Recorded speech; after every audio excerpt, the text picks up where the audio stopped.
everyone. I mean yours, Mr. Bigrich, on Who is in the House on Bigrich Media House today.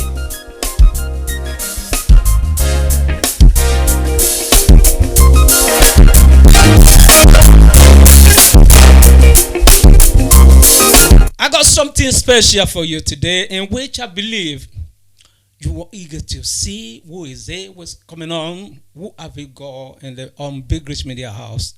Who is in the house today? You will be surprised. Let's go.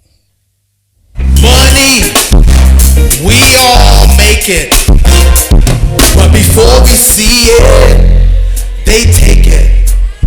Whoa. And it makes me wanna holler. Throw up both my hands. This world makes me wanna holler. Makes me wanna holler. Yeah, I've got someone special here in the studio with me. And who is it? Let's go. Hello. Hello. Yeah, people would love to know who is you and much more about you. Let's go. Who is you, sir? My name is Bode Zannu. I'm a musician, I'm a producer, I'm a songwriter, a composer, arranger, multi-instrumentalist, a teacher, an evangelist, and a student. So with all that, I'm still learning. I'm an engineer as well. So, and I'm learning. I want to know more. So that's who I am. Still learning. Yeah. Still learning and keep learning. Bode Zannu is an artist, someone you'd love to know much more about him. Today we will go deep into his music career, not much more on his personal life, but at least I want you to listen, watch, and see how you can learn from who is in the house today. Let's go. Yeah, about my music career, I think it began from a very tender age. I didn't take it as a career, but it was just the interest initially. My father happens to run a church, and he was a shepherd of a church. And first of all, music runs in the house. Everybody sings. Mommy sings very well. My dad sings very well. And all my siblings are very good singers, so they all sing. And so if you can't sing in a family, something is wrong with you. And they sing, all sort of harmonies and all that. Up to now, it still runs in the family. And apart from that, we all grew up in the church, so music was part of everybody's life. And the interest had always been there, right from the children's church, in the choir, playing the normal little drums, then moving to the adult choir, being persistent to learn musical instruments, even without anybody teaching. So basically, you started your music career from the church. Yeah, it wasn't a career as at the beginning. It was just an interest. It was not a career. I never thought I would do music for a living, But it was just interest we had, when we were little. We just wanted to play music. Okay, let's do it this way. How did you start? I think I started from church. I would say from church. And let's talk about the elementary side of it. The elementary side of it, I think from the age, what was that? From like age 5, 6, we've been, playing around with music, from singing to drumming. And I joined the choir when I was around 9 years. So we do all sorts when we were young. You sing, you act, you play drums. So it was a whole package. Then even at school, right from the primary school, I was leading the cultural group in primary school, as little as I was. I got to the secondary school, I was leading the school choir. So from that elementary level, music had always been there. And while I was doing that, I joined the church choir, the main church choir. You know, just to the intention of joining was not to sing, was just to play instrument, because we had some big uncles then. They were they were handling the instruments. And it started from the time that the church bought a new set of instruments, and I looked at everything there. It was like so captivating. I wanted to be a part of those who will be using the instrument. And then those uncles will never allow you into the choir. So the only privilege we always had was to help them to pack the instrument into the church. So that would give you access to come in there. So standing there watching them play was like magic. How did they do that? I remember the first time the church bought set drums. Drums was like, how can you be playing 7 drums at once? It was, to me, it was like, it's not possible. Magic. Yeah, it was so magical. So I would stand there and watch. I was around 10 years old then. So it was so captivating for me. But later on, and nobody was willing to teach you, because those babas then, they were not ready to teach anybody. One even told me categorically, I make sure you know nothing here. And I'm not castigating him. What he knew then was what he knows now. He has not improved. The kind of music he was playing then, that was what he was playing. And it was so, compared to what music is now, he's very far behind. He can't play a song without a mistake. That's how bad it was. Yet he doesn't want other people to just have an idea of what he was doing. So it's not a builder. Yeah, he never built anybody. And growing up, so I was so persistent that I was going to learn all these things. I started playing all the instruments without anybody teaching me. And I always say this. That's amazing. Yeah, I always say this in all my interviews. The first time I picked the guitar, that was 1982, 83. I've never learned it. I don't know how to play. And the service was going on, and the guy who plays the guitar, none of the instrumentalists was around. It was a weekday. I think it was on a Wednesday. So I just decided to pick it, and the service conductor just called for Gloria. I didn't know what to play. I just fiddled myself and and the whole church looked at that kind of Gloria where you play something like 20 people are singing 20 different things. You confuse the whole church. I felt so humiliated and dejected. I just went and sat somewhere. That was the day I lost interest, that this thing is not working. I'm not going to try it. So I sat down there. So after the service, everybody went home. I still sat down there. Now just let me be here. And one man came to me. I remember him very well.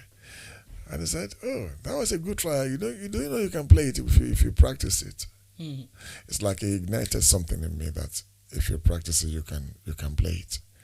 And it took me 2 weeks to learn Gloria. Da, da, da, da, da, da, da, da, da, da. But you kept doing it. I kept, fiddling and searching for it. How do I? So with one string, after getting it, I was waiting for an opportunity to showcase what I've learned. So the day I had the opportunity again, Gloria, I played it with every swag I had in me.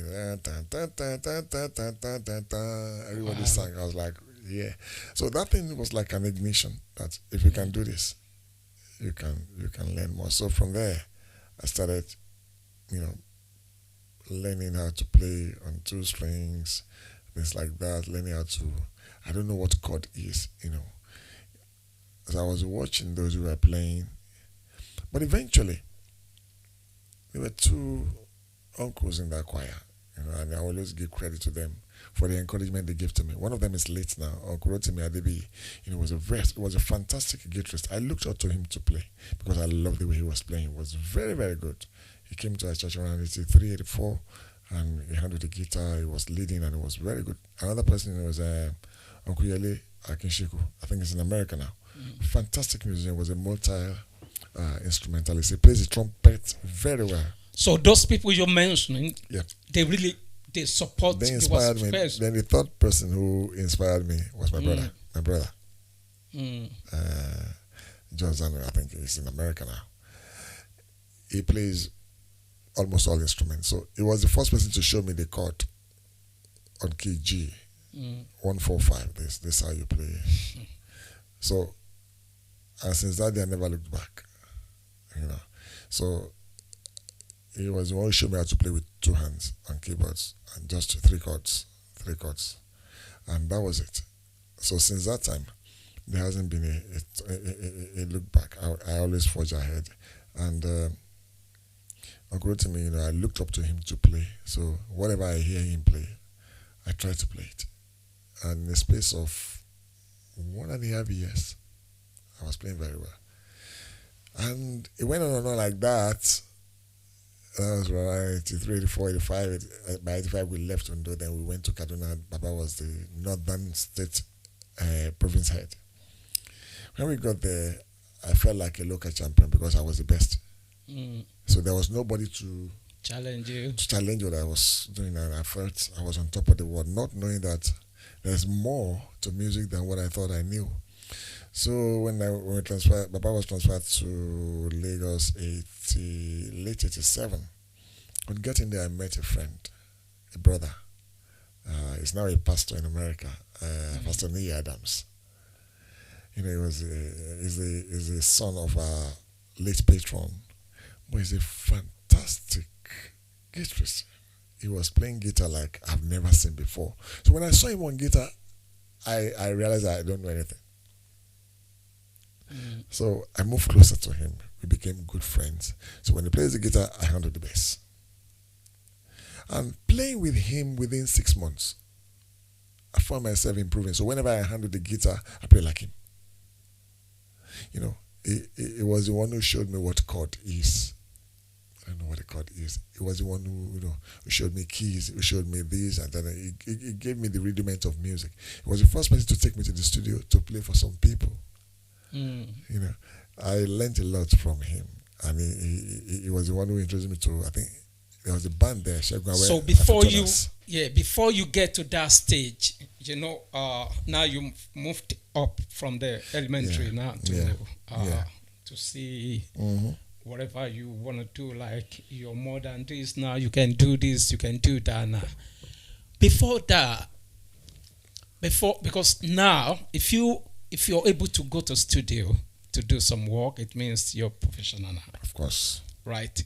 Now, before that, what are the things that that people can see that this is what, except what you just said, like something that that can trigger something in you and said, I know these people doesn't want to help me, but I need to help myself, because that's what we're having now. There's no one to motivate you in those days. But now you got a lot of people who around you, even online and all those. What are the things that you can call, except those people, people that you've mentioned? I would say, if you are waiting for somebody to encourage you, you won't get anything done. It was an inborn thing, you know. It was just an internal thing that I was insistent and persistent that I was going to play, because it was not just me. So because you feel like you need to do or you want to do it. I wanted to do it because of the interest I had. So despite every opposition, in fact, nobody encouraged us. It was when we started playing on our own that we started getting little encouragement from those 2 uncles. So I would say, for anyone who wants to do anything, don't let the environment limit you. Don't let, even your feelings should not limit you. Just be focused on what you want to do, and you can get it done, especially the young people. That's why these days I encourage a lot of young people, because the kind of opportunity I never had is available now. So anybody that I found that he has interest in things like that, I give them every encouragement, you know. And to God be the glory, you know, I can count, you know, young people who are now playing very well, who are playing for top world artists. So I'm happy that what I could not have, I can give. After getting it, I can give. And to those that I gave, they have been able to build on it, become better, even more than what I've given to them. They have built on it, they have become professional in their own rights. So it wasn't the encouragement that really pushed. It was the self motivation that I had in me that actually, by the grace That of built God, that that energy in built- you. even Daddy doesn't want any of us to do music. He doesn't. I remember there are many times when he will tell you, I don't want to see you in that choir anymore. And that's the biggest punishment you can give to us as at that time, because he realized that this is what you love doing. So whenever you mess up at home or at school or whatever, he will tell you, I don't want to see you in that choir. That might run for like 2, 3 months, 4 months. That But time- what happened when they find out that you've been useful? I think it took years. But never wanted me to sing until very later in life, when he found me leading bands, leading choir, So that was when he backed off a bit. I didn't want to do music, but I just have interest for it in church. But when you start having exposure into music and those who are really playing serious music, if you have it in you, something in you will open up.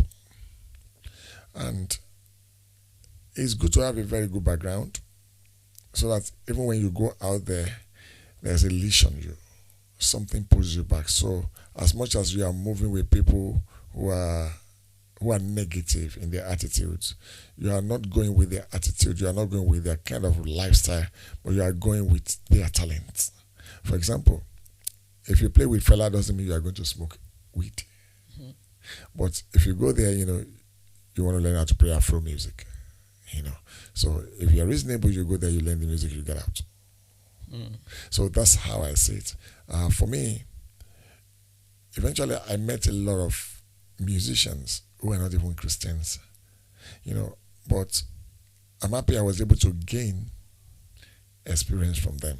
I remember we were the first set of band members for Shegun Awe Afritonas. Okay, before we get there, now your life now outside the church now. You're going outside the church now. Of course. Okay, now let's take it this way. Before you are able to mingle or meet the top or the professional musician outside there, right? There might have been some stages, a step that you took before you get there. What are those steps? I think before you can start thinking about meeting some professionals, you must have grown to a level musically before you start looking up to people who are better than you. I think it wasn't just a day thing. It was something that happened gradually along the line. It started from when I was introduced into studio sessions, playing for bands and churches and all that. I started meeting people right in the studio. When I started joining bands, that band led me to start meeting people. For example, we're the first set of guys that played for Shegun Awe Afritonas when it started in the early 90s. And from there, that was when I got to know somebody like Lagbaja. Oyeka Ewenu, Michael Cree, Femi Kuti, all these stars of the 90s, you get to see them live, you got to meet them. So because you are coming from somewhere, you are good to some extent in your own right. And now you have the opportunity to be in a place where they function. So it gives you the opportunity both in studio and in live shows and where you belong. So it's not just one day thing. It's not about what you have to do to see them. No, it's about your environment allows you to have access. And that cuts across every profession. No matter how good you are, if you're a photographer, you might be very good until you start meeting professional photographers who have got their names in it. They can look at you and say you are good. You might be an actor, you might be acting. You are very good at it. But the day you meet a professional actor who has been there, who has succeeded in doing it, they can look at you and say, you're good. So, how did you call across the first musician you first played for or you first joined? How did you call across them? It was a funny experience. I was very young. I remember in 1984, I was playing the bass, I was playing the guitar, I was a bit good. So then, I remember in the 80s, choir used to go out for engagements. Maybe somebody is having a burial, marriage, whatever. So we go out there to play. And while we were there, we meet musicians. Maybe you go to a field to play. There might be about 3, 4, 5 other musicians. At times, you just walk around to see what they're doing. I remember this particular year, 1984 precisely. About Dele Ojo. I've been hearing his music since I was a little bit. I didn't know him. I've never met him. But that year, our church went to play.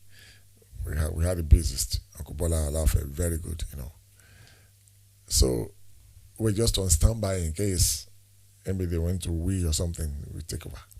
So I was there.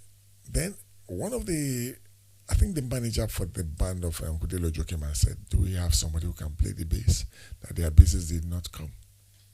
And Uncle Benson is dead now. He was a shepherd before that. I said, this little boy can still try and play. So he said I should follow them. So I went there. I was young. So I got there. I said, leave your sutana here. So because we went to sutana. So I just left my sutana there. So I went there. I was excited that, the name. For some. So it was busy singing. Artist, yeah. So the bass was hanging there. So when I got there, take the bass and play. So they owned the amp and I took it and I sat down. And I started playing. The moment I started playing, the man looked back and smiled. I was excited that what I was playing compliment. I've never played for any secular musician before. But what I was able to play, because after listening to the music for 2-3 minutes, I was able to blend. It was more of high life and funk. And I was just fiddling, And I was able to follow the music. That was my first experience of playing with it. And what year was that? That should be 84. 83, 84. I remember it very well.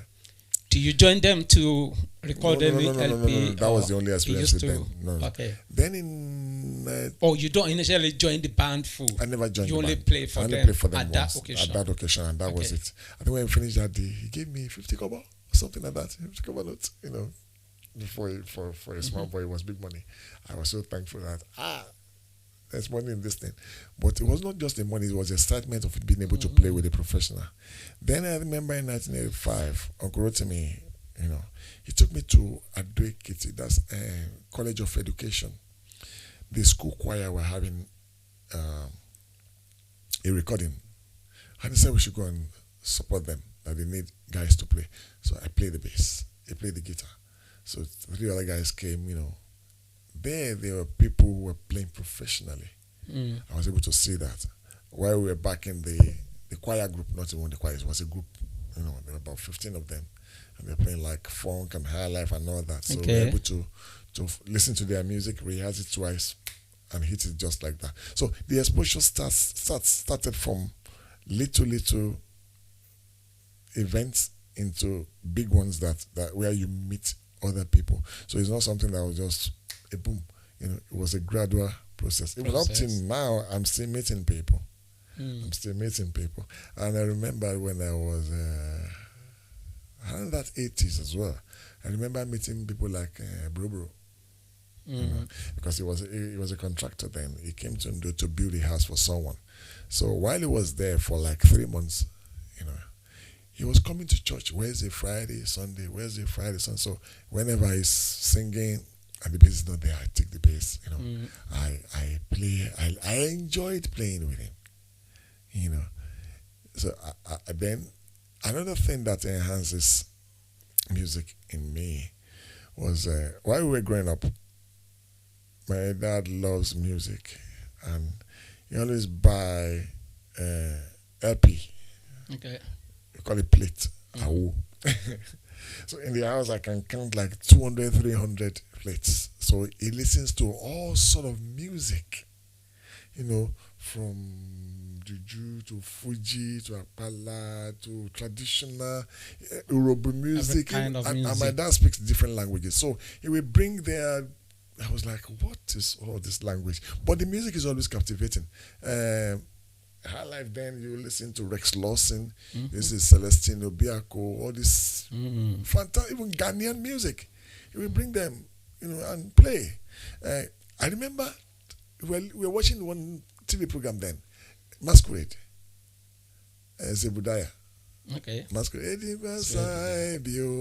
I was surprised the day my dad brought the record home and played it ourselves. So it was actually a record. I thought that music was made for that program until he brought the record home. And it was like, wow. I listened and listened and listened. So the kind of music I listened to also enhanced my exposure to music, because what you hear consistently, defines what you do. So it helps. It did not limit me to just what I hear in church. It was an avenue to learn that there are people who are busy doing what you are trying to do better than how you are doing it. So that was just the beginning part of it. That was the experience in the beginning. Yep. Now let's move forward.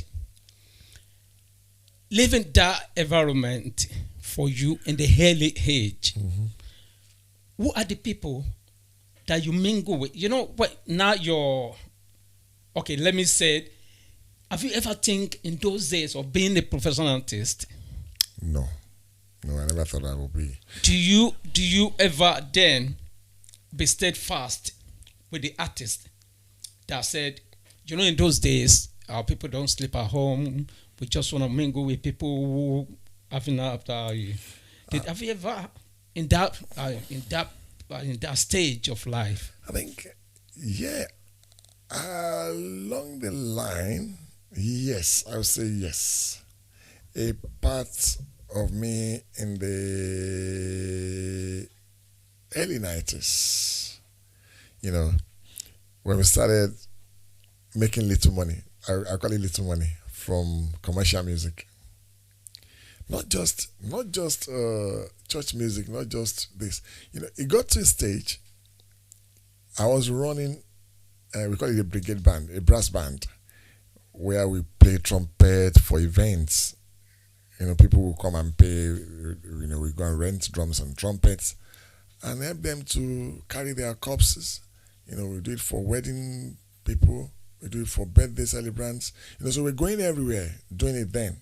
We did that for about a year. Myself and my friend in America, Sake Oladimeji, Michael Dollar, Deoye, about 6 of us. We were busy doing that. But the fun there, it was not the money, it was the fun. We started following different kinds of musicians because they knew you were able to play. Because I was playing about 3, 4, 5, 6 instruments. I could play the drums, I could play the bass, I could play the guitar, I could play a wire, I could play the keyboard. So wow, then. Yeah, that's a then. So whichever one they need, I'll just be available. So I just go, get paid. And that was it. And then we're in school. So the money was like well, you get that freedom from your parents then, or you're just no. No, the freedom wasn't there. Most of the time we sneak out to play. Most of the time we always sneak out, especially if it's a night party. And coming back home to dance the tune. Very. At times you dance to the tune. At times you get away with it. That was just so some of at this. what stage did your parents started saying, let me just let go? I think it took a while. Because that never affected my education. So that was the good part. Baba was happy with that. So you're being a good guy in the house. No. And two, I don't misbehave. I don't, because as at then, the way people look at musicians is like, no, never do good guys. They are into drugs and they drink.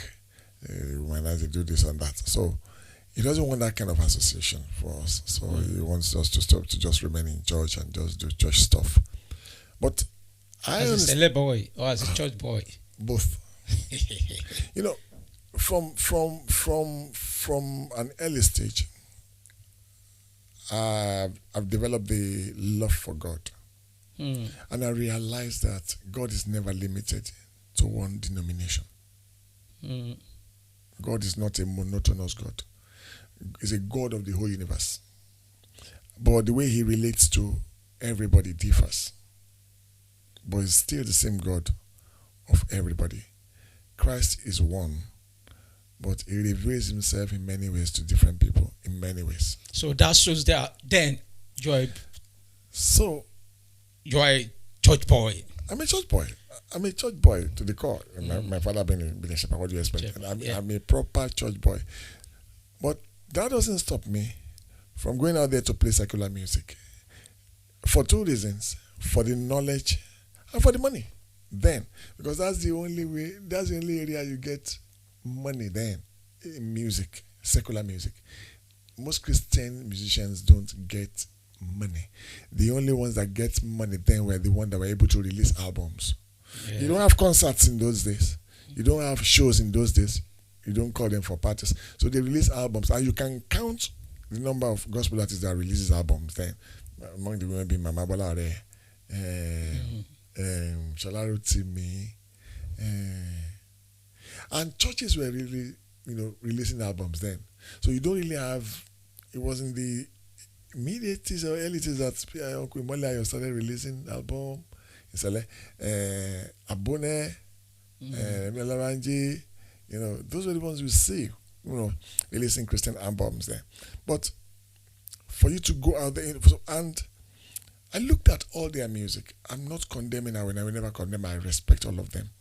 But I look at somebody like Abone.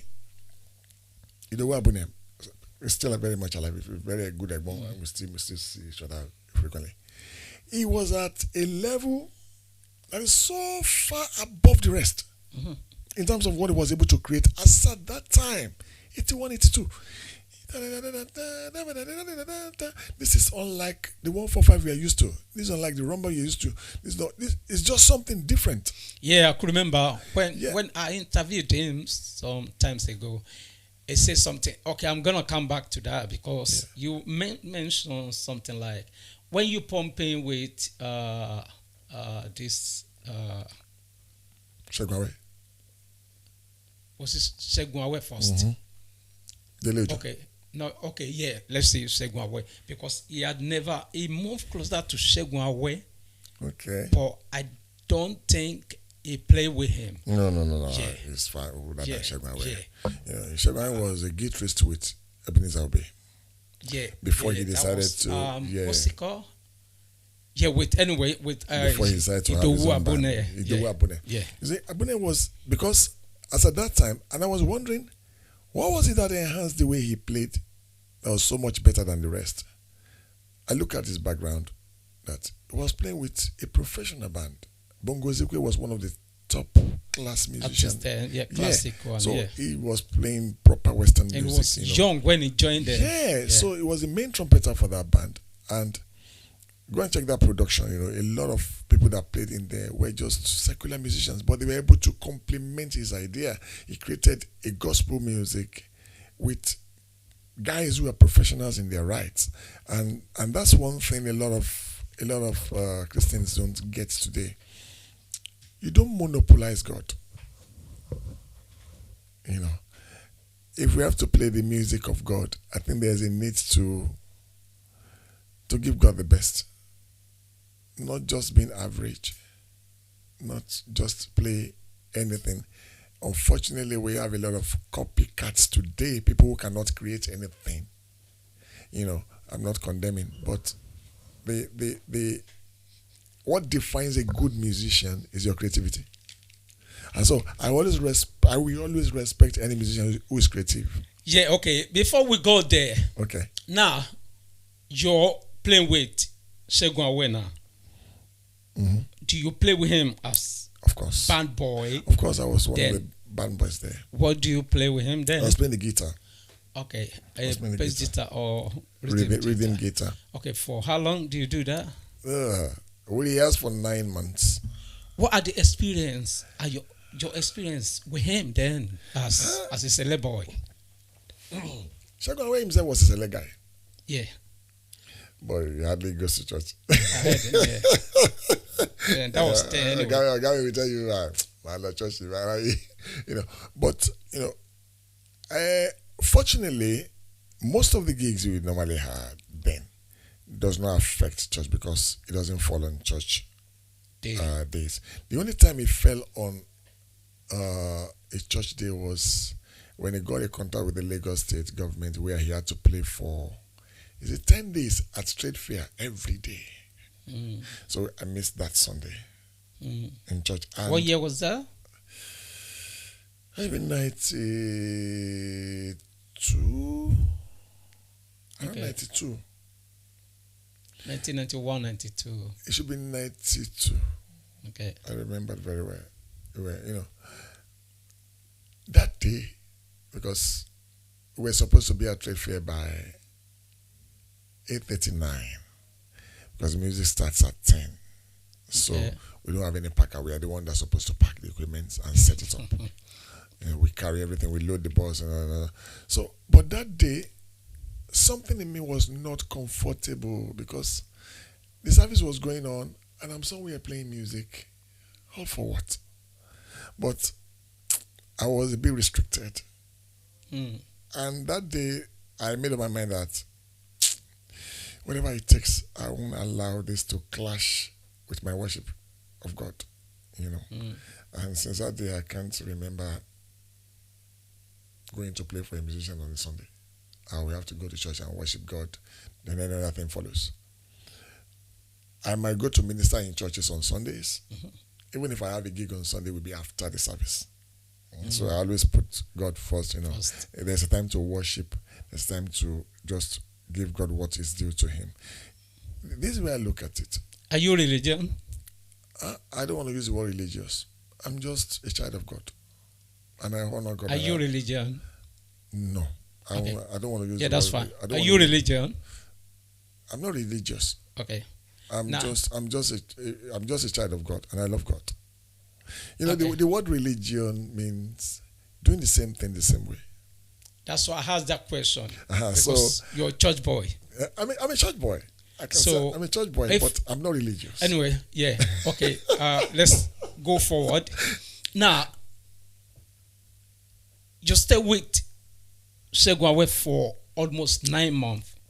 No. That was just, I think we were with him for about 2 years. Oh.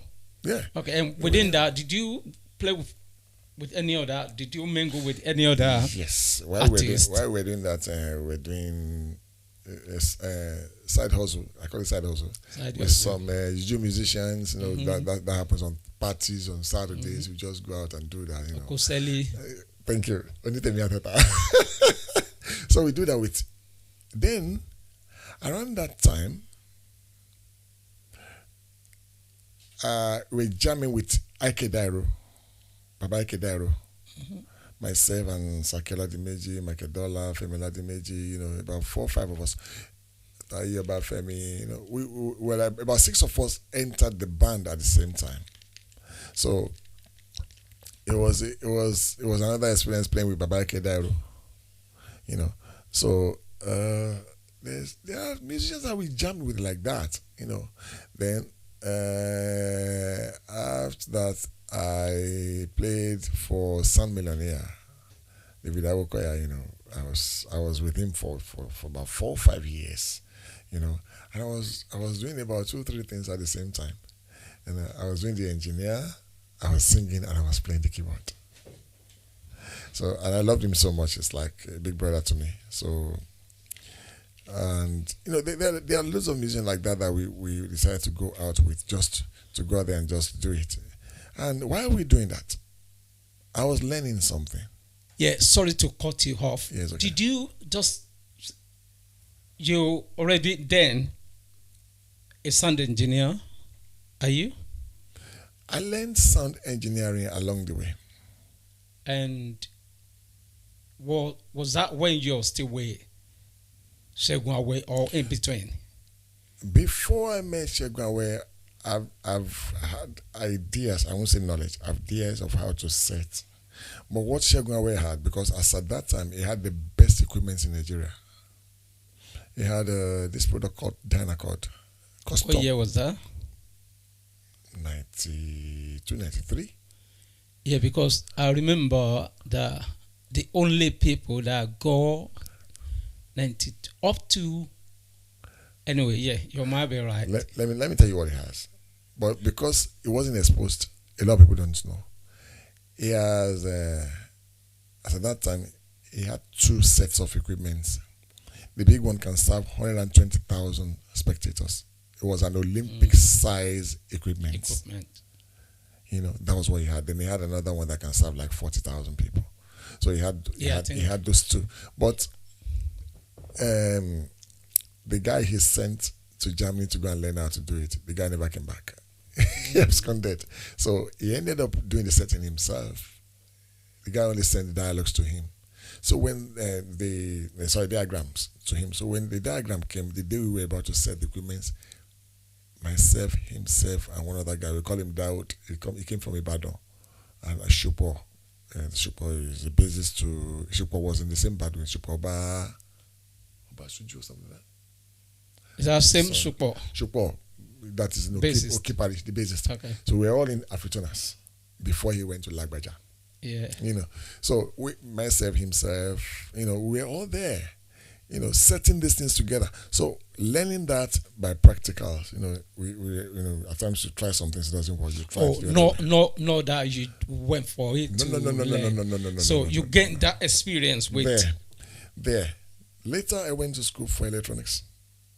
Okay. Electrical and electronics, and I got my degree in it. You know, I just wanted to know how these things work. So I had my degree in that, and I learned it, and I got a set. But no matter what you read in school, it's not as good as doing it practically. So I was able to start the practical aspect of it from him in Shagwawe there. Then after that, because most of the things that we set when we go out, they're just, I call them simple things, manual. So it's just the slave, the accessories, and the mixer.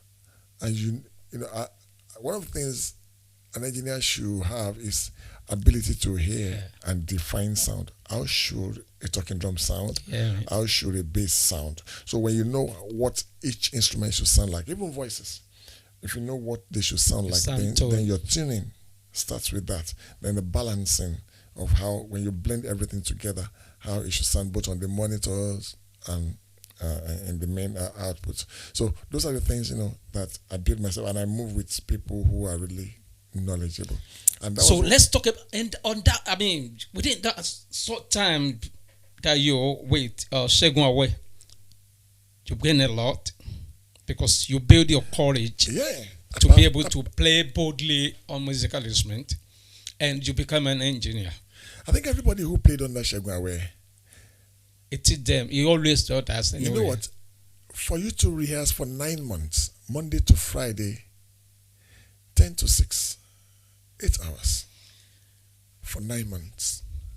Because as at that time, you know, oh God.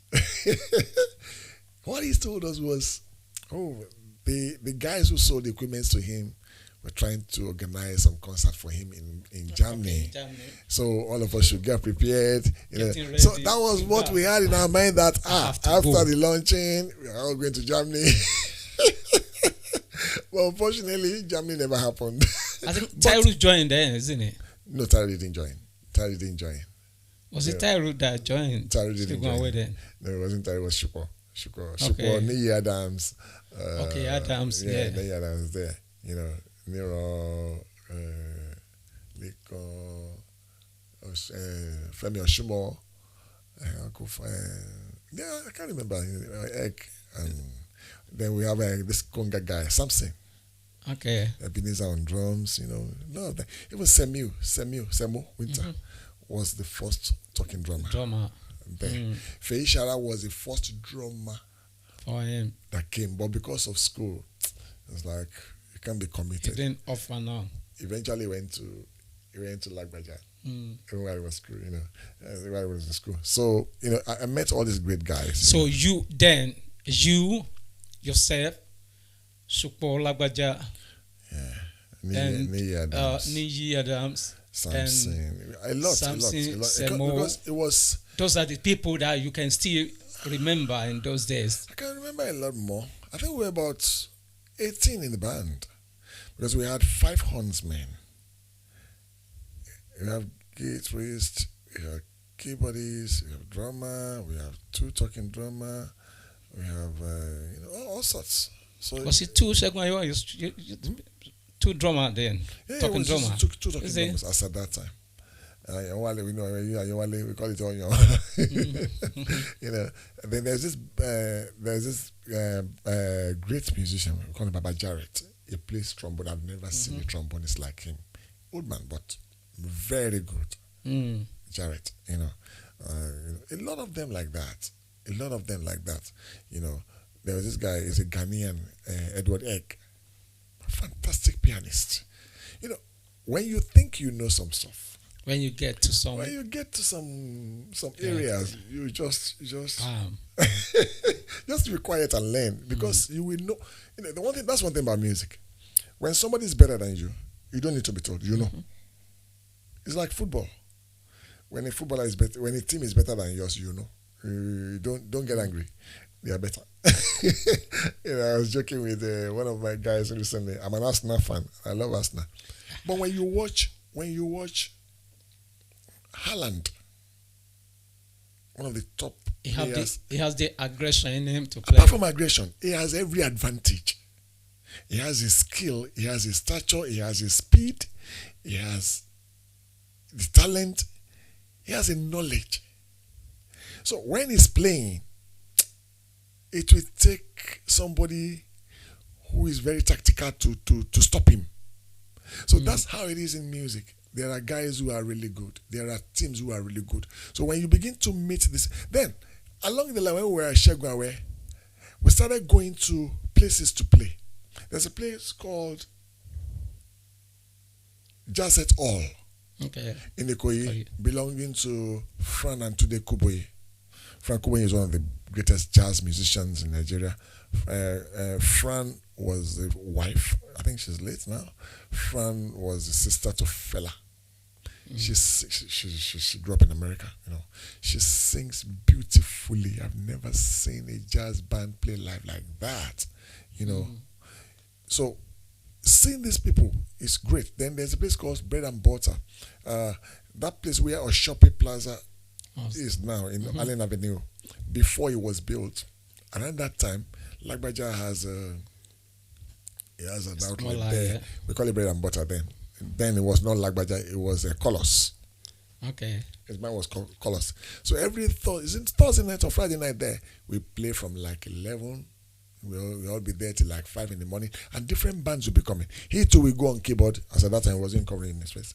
He will go on keyboard or on piano, Sonny Neji will sing, Antinyeka Davis will sing, he's a fantastic bassist. He play the bass, at times he plays the piano, and it's very good. So all these guys will come, Ekoke will come, Antinyeka will come, different bands will come and play there. We too we will perform there, we just do our own thing. It was an eye-opener musically, meeting people who were at the top of their game as at that time. So, and you are mingling. Apart from the music, the environment is a mind opener because you are able to see things from their perspective. And that is one thing. Another thing is when you begin to get into things like production, and you start working with great producers who teaches you how to do it. People like my good friend Yomi Omidiran. Yomi Omidiran is one of the best.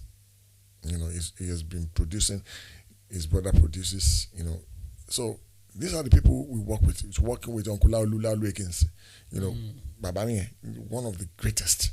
He produced Shina Peter that we are all looking at today. He produced great artists, and most of the time he will come in, but they will feature on the show, but they will feature. So you watch him produce, you watch him, this is how it goes, producing Barishoke, producing Salawa, producing Ayuba, producing. And one thing about Uncle Laulu that I've noticed, there is no artist he produces that does not blow. Even if it's one album. Ayuba has been singing, but today you hear it's still one of the best songs. Not best song, best music that really showcased him, because a producer who is able to think outside the box handle his work. So working with people like that, when they teach you, you cannot but be good. So I think the exposure was like a web from one thing to another, from stage to the background to production to live play to rehearsal to discussion to learning and just having a chat with people who are really there. It opens your mind. It opens your mind up. And one of the things I developed in the 90s was I always go to concerts. Not because I want to go and enjoy myself there. I want to go and see new things. New things. That's who and who is playing. I go to Lekki Sunsplash. I go to Adam and Eve concert. I go to all this. Just to go there, get there, and I will go near the stage or stand by the engineer. That was when I got to know Osagi, one of the best engineers in Nigeria. While he was doing sound check, for what's this concert held in TBS. That was when I got to know him. And I was there with him, while he was setting, and he was so friendly. He was just doing his thing. I was like, what I thought I knew in setting, it was a child's play to him. The equipment I've never seen before. He was working with it. So that's how it is in learning. It's not something that was restricted. It's something that is transient and is continuous. Even up till now, that everything is going digital, it's still continuing. So we are still learning. That was a great one. Now, you build your experience. You build your talent now. You detect yourself that you're gifted now. Now let's talk about how are you be able to build yourself outside the church. Now, this is where I'm going now. Outside the church, after you're meeting all those great artists, after you got your freedom to go outside and come back home and relax your brain, still go to church next day. So how you be able to, in those days, because not like now that you tell your child, don't do this. Say this one, I want to choose. I think when you have interest in something, you always make time for it. So no matter how busy you think you are, even with your schools and all that, you still make time for what you want to do because of the interest you have in it. So I wouldn't say freedom, but it's like I created time for what I wanted to do, what I love to do, and those days, does that those affect days, your education? No. Or the family issue? No, it doesn't affect my education. I was going to school, I was good at what I was doing, and it never affected my education in any way. It never affected what I was doing, because a part of me was like having fun. Music is one of my ways of having fun, and I love it. A part of me was learning. A part of me was being exposed. I like adventure. So a part of me was adventurous. I wanted to see more than what I think I know, especially in the area of music. And I know the only way I can do it was to be exposed. One of the ways of being educated in life, apart from sitting in class and reading, is to go out there and see it. Now, moving forward now. Yeah. Then after, you play with some great artists back home in Nigeria. Definitely. But I'm not that sure. Maybe they were juju, secular music, or they were just an artist back home. Can you still remember those people and the work you've done with them in those days?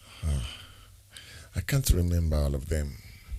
At least. I think I did more of studio work with a lot of people.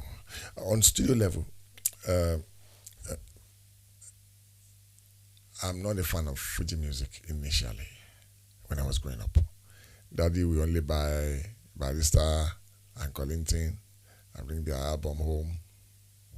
I never thought I would meet people like them and work with them. But my good brother, my good friend, Bola Bimbola, introduced me into playing into the productions of Fiji musicians while I do keyboards and bass. From Pasuma to Sonny T to Atawewe, Malaika. So you play in their music, in their album? Of course. I think. Do you remember how many did you? I think for Pasuma, I think I played him to about 4 albums. What album was that? Yes, Pasuma. Okay. What year was that? That's 93. I can't remember. I remember it was 90s. What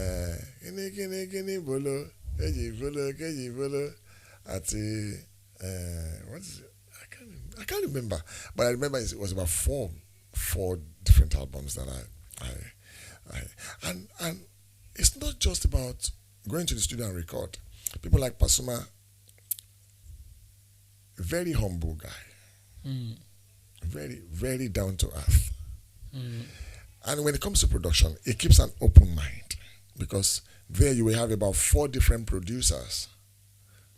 Bolaji will be there, Bengali will be there, Bolaji Bello will be there, Adelakun will be there, all of them will be there. Even Erowa, who was a promoter, will be there, will be bringing ideas. And one thing I like about him, when you bring ideas, he will try it.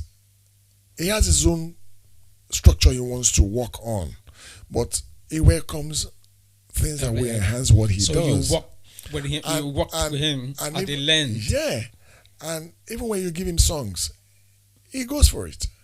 He goes for it. So most of these top artists, they don't write all the songs. They write a lot of songs, but when you bring, I remember when we're rehearsing, and we rehearse in his living room. We sit down there, and when he's rehearsing, nothing disturbs him. He doesn't entertain the visitors. He is very serious-minded. No wonder he succeeds. I remember we were there and we were rehearsing. It was this guy, blessed memory, Daddy. He's dead now. He's dead now. Yeah. Hey, Father U-turn. U-turn. He came there. We are all rehearsing there, and we're just having fun.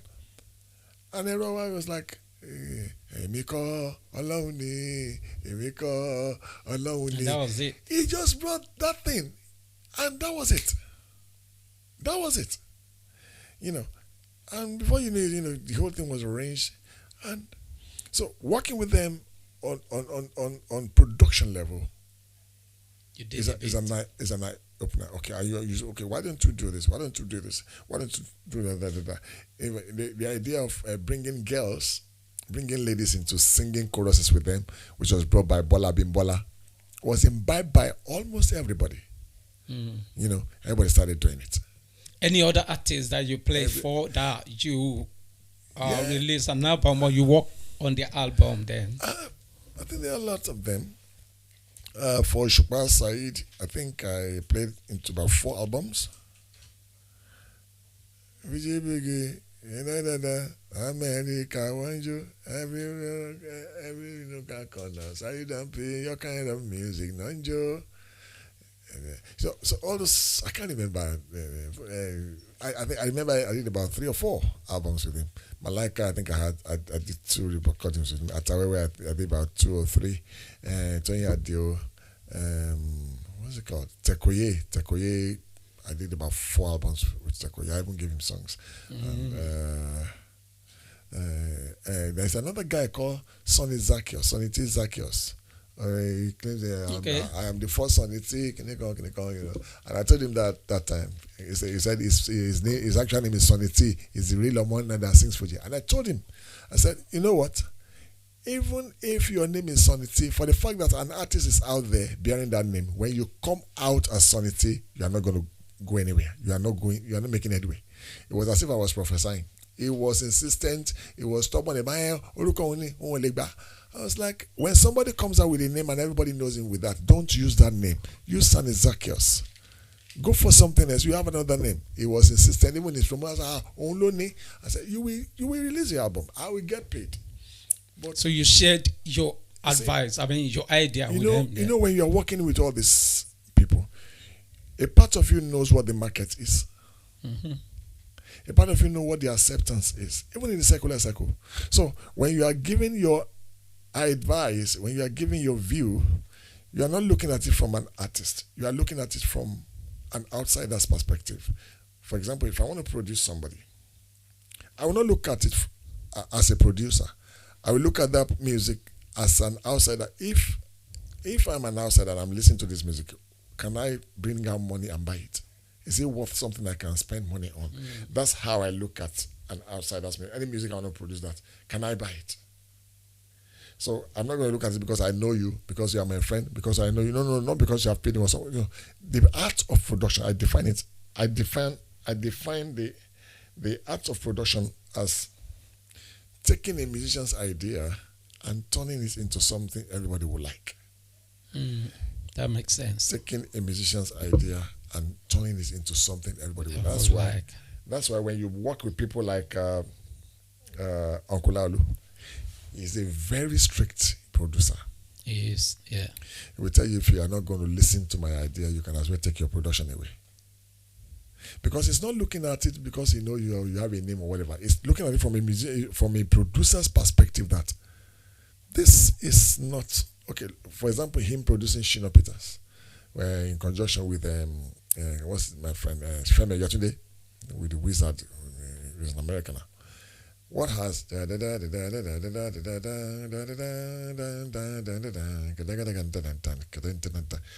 got to do with Mumbo? What has it got to do? But because it's an idea that it's not juju. Yeah, it's not juju. No, just slot something in there. Let it be unlike what is common out there. So that's the art of production, where you bring something that is not common. That's why I respect people who are creative. I always respect them. If you're not creative, sorry, baby. So let's fast forward. Then after, I heard that you work with Barrister as well. Yeah. Did you work with him on his album or just? Yeah, I work with Barrister. I work with Collington. As a freelance. I work with him on his album. I work on about 3 or 4 albums with Baba Barrister. And I respect that man. May God rest his soul. Man. You know, at times when you look at people from outside, you don't know who they are until when you get closer. And, you know, within a space of 2, 3, 4 years that I knew him, he was a very simple man, down to earth, and he's the only musician that I've met that. That's how talented he was. Can you imagine? You want to go to studio and you don't write any song. You don't know what you want to go and sing. You're just moving to the studio. How do you go to the studio without having something written? And it will come there and it will just flow. It will flow. So like it's done. Yeah. And you'll be wondering, where is it? And it doesn't rehearse. You know what he does?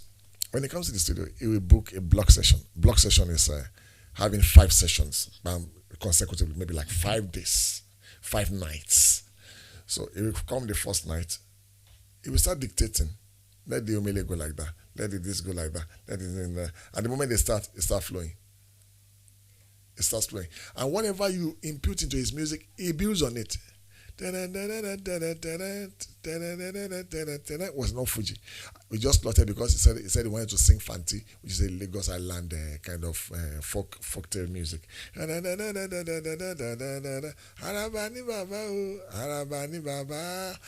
it just started flowing in that realm. So I thought, what can I do to complement what this man is doing? At the moment he had, thank you, buddy, I like that. So, and he listens. He listens to every advice, even as great as he was. You know, he imbibes ideas with those who are surrounding, those who are producing. And I brought Bengali into his production. I was like, let's work with Baba. Where's Bengali now? Bengali is having fun in Nigeria. So, and I wasn't his band boys, Baba Barrister, but a few of his shows, he will actually come to my house and say, Bode, I want you to, that thing you play into my record, I want you to play it in that live. And I will tell him, Baba, I don't do all this. He will beg and beg. We go, I can remember we went about 3-4 shows with him. The same thing with Pasuma. And after releasing one of his albums, he said he had a Benson and Hedges Golden Tones concert, and he said we have to play. So Did you win? I went with him. It was a concert. It was a 1 hour concert.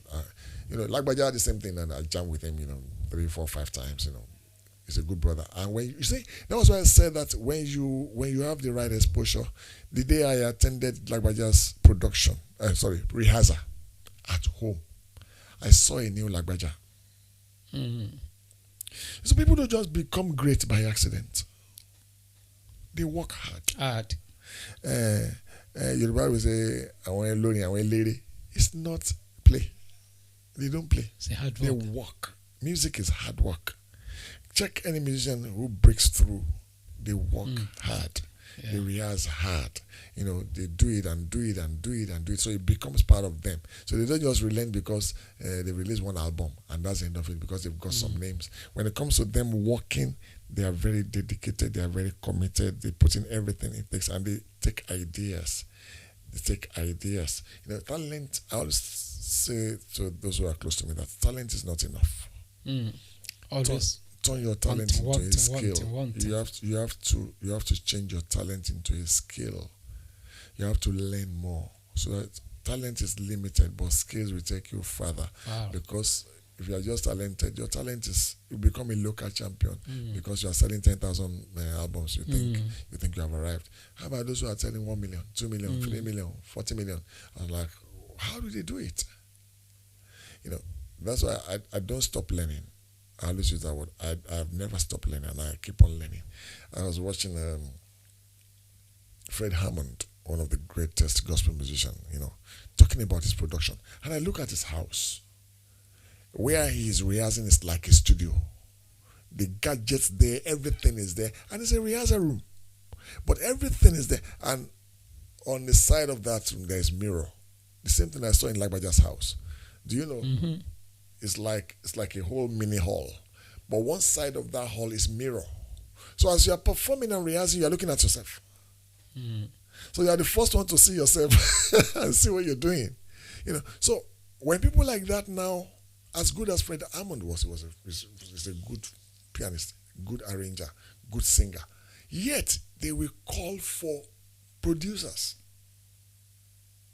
to come and listen to what they're doing and to come and have an input. Yet they will listen. Because no matter what you know, somebody knows it from another perspective. And go and check musicians that doesn't use producers. They are limited. They are always limited. They're always limited. Just it's my song, I put it out there. Of course you put it out there. But you're lacking something. It's your song, but there's a need for compliment. So if some things don't compliment you, you remain restricted. And that's why some record will never go far. And especially in the church level. Because the old story of every church is no money. So there is no day church will tell you that we have money. Always no money. The story had always been no money. So when you where they're supposed to spend money, they become suspicious and they try to be tight-fisted, not realizing that investing in a record is business. When you put money into lifetime. it, that's why people like Ione can make millions from their album, because they are spending on it. Two, they are giving it to a marketer. They don't sell it in their church. They give it to a marketer, Ogolua, so they circulate the work all over the country, all over the world. And you hear, you think it's just something they sold in their church. Because a marketer was busy distributing it. In all the white garment church, which of them gives this production to a marketer? None. And we have fantastic productions here and there. Because Koma Chitiwa. There's no way they win Chitu. But your work will go far. Any artist who decides to promote his own work by himself will remain limited. So there is a work for marketers to do. In music, there is music as a talent. There is music as a business. So some people are into the business of music. They do the marketing and circulation and promotion. Then the artist does the He does the Just the production. production. He brings the idea, he brings the talent on board, he brings whatever concept he has on board. The producer comes in, making it to something that will be out there. Then when it goes out there, the marketer distributes it. It makes it popular. They promote it. So if someone go record or you done your work without promoting it, it's just gonna be like you don't do nada. It's a waste. Now let's take it this way. Let's go more far now into yourself. How do you categorize your personal self in the music industry or in the music life? Let me say music life. I'm just a musician and I'm a child of God. See, it gets to a stage where you become so simple. Not because you are proud, but because of what you have seen, what you have done, what you have been through, and what you're aspiring to do. Mainly I play gospel music. But once in a while I still play secular music. But the kind of secular music, I watch it. I don't play. Do you choose to play? I choose what I play. You choose to play gospel music, or you see that as this is how I've been gifted with? I won't lie. I'm gifted in everything. I know the kind of songs to put out there that will complement secularity, and it's going to sell like hotcake.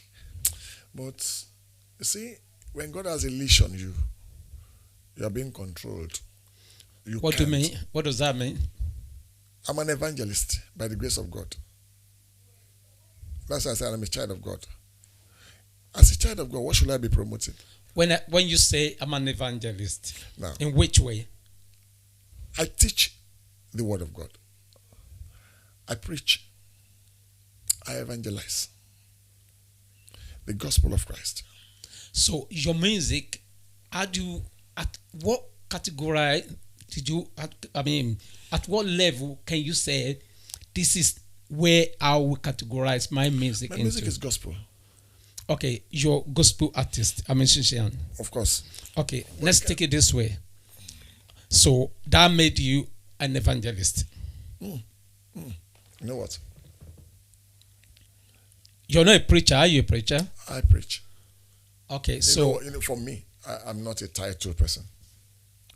I will talk about what I take title out of this. This is who you are. That's what I said to you. Yeah, your personal. Now let's know much about yourself now. Okay, as I said in the beginning, I'm a teacher and I evangelize. And I preach.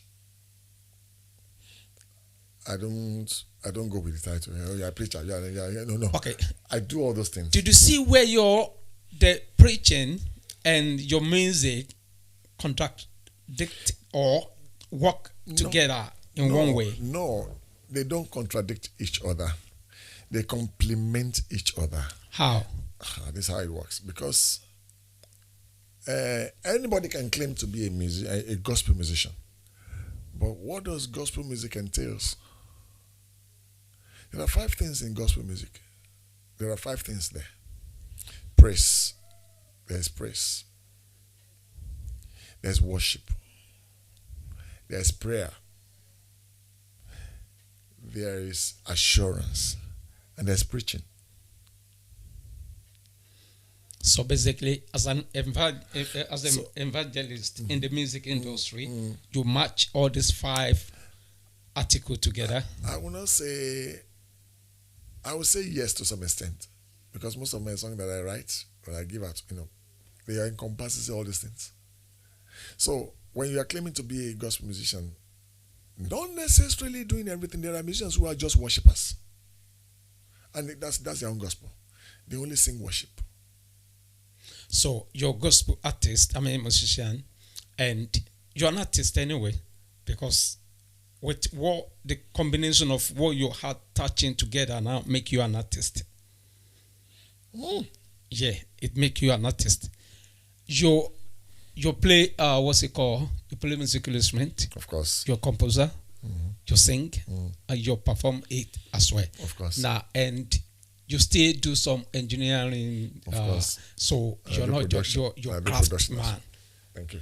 Right. So now, how do you build? Let me say, where do you build your music life on? After all this experience you've got, you've gained in the past. A lot of the experiences I've gained, if they are not gospel related, I will not use it. So, are you telling me now that you dropped those experiences? There were loads of things that I dropped along the line. And why and how do you drop them? Or drop it? You see, whatever you claim to be, whatever you claim you're doing, should complement your life. It's not about money. If it's about making money, I know where to go. Yeah, I'm going to ask you, what are the things that you dropped? Yeah. Okay. You see, so when you mention money now. I would say I dropped secularity.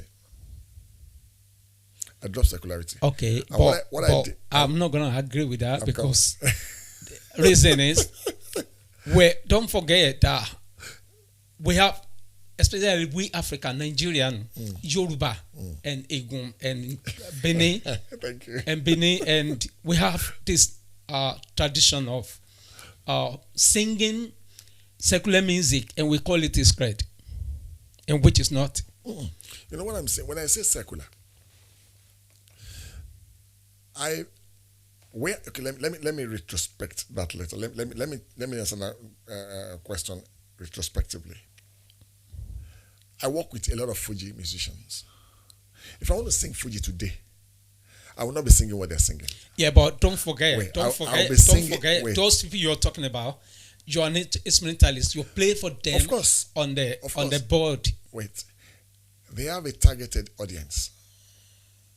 Every musician has a targeted audience. And those who are really into their music are into their music for what they portray. So if I want to do Fuji today, I will not be singing what Obesede sings. About your dear saying, that would be too vulgar for me. That would be vulgar, not even too vulgar. That would be vulgar for me. I will not be using the kind of lyrics. Is that because your religion? No, not because I'm religious. Because I'm just a child of God. So my own concept is this. Whatever has to go out there has to be something that complements myself and my God. Because you're a preacher. Because I'm a preacher, because I'm a child of God. Now I got what you're saying. So close chapter. Let me just buttress it a bit. I've got some Fuji songs that I've performed, and it's all about praising God. And what brought the idea was this. If Christ was alive today, where do you think he would be?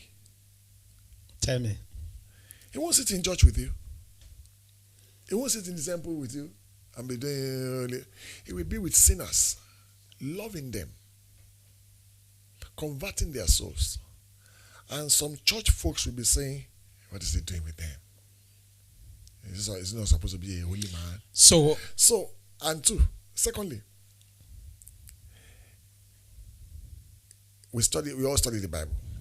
When Paul got to Antioch, he said he met them dancing and worshiping their God. Do you know what the Bible says? He did not condemn them. He danced with them. It was after the music that he now asked them. He said, I see that you wrote an inscription saying to an unknown God. He said, yes. He said, I know that God. From that, he preached to them. He converted the whole city. Because he got there, he didn't condemn them. Now, as I said, there were audience. How do you go to Mushi, a dense part of Lagos, where Fuji is their thing, and you want to preach the gospel there? What's the fastest way of getting the gospel around Mushi area? A language they understand, not because you are compromising, but a language they understand. If you speak it to them, they understand you. This is how it works. Can you play any music that is gospel and you think it's going to have an impact among touts? I'm not saying Fuji guys are touts, but go and check most touts. They are into Fuji music. I'm not saying Fuji music is not touts, but check the area boys. They like their paso, they like their atawewe, they like whatever it is.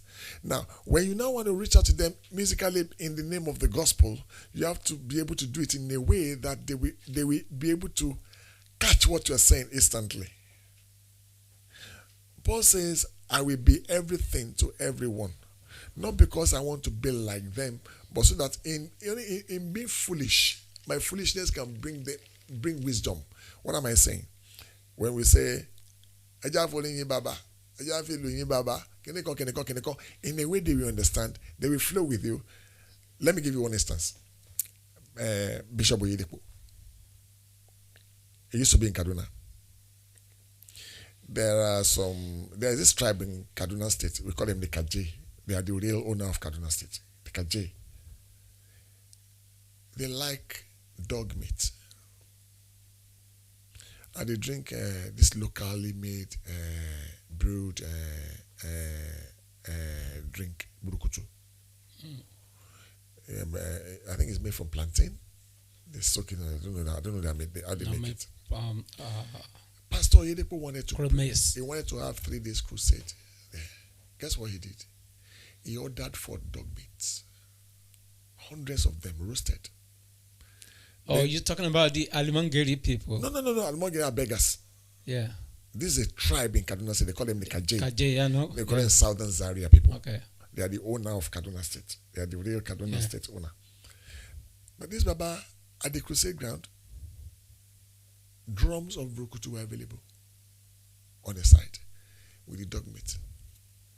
In the poster, crusade, there will be plenty Brukutu and dog meat. People are not coming to listen to crusade. They wanted to come and eat free dog meat, free Brukutu. Those things were there. Do you know where they were eating? There are 2 speakers there. The preaching was being, blurred out there. The crusade was going on. People were drinking. At the time they would do altar call, very few people from the dog meat area went and gave their life. The second day, people still came. They still had their dog meat and brukutu, but the number reduced in the brukutu area. You have more people in the crusade area than where they are eating dog meat. At the end of the 3rd day, almost everybody, despite the fact that they had dog meat and brukutu available, the word is now making impact.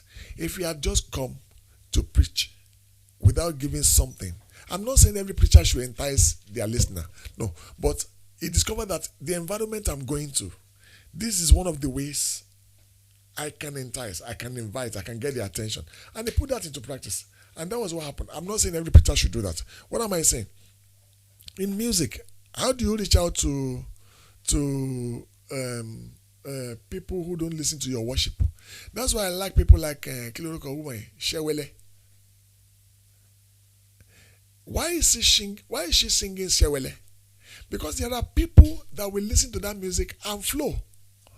And just, that's what they want to hear. And the message reaches out to them.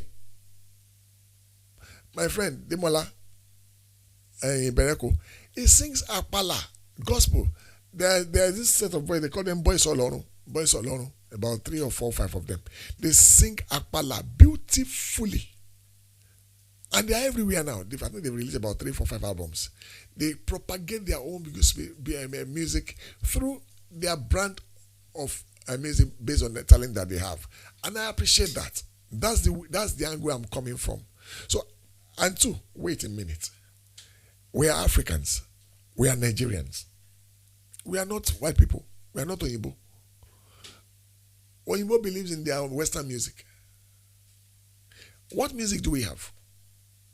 Why can't we make use of what we have to propagate the name of Christ? That's where I'm coming from. That's why I'm not restricted. So if God allows me, if He gives me the grace to go among those people who are propagating that kind of music, and I know how to do it, I think it's one of the things I can do to use what God has given to me, what He has enabled me to know, to propagate him. Now, I play Afro music very well. I play reggae very well. Very, very well. Now, if I want to do Afro music, I won't be singing it the way Fela sings it. I won't be singing it the way Dagbaja sings it. I will sing it in a way that will be very creative and bring up the name of Jesus Christ.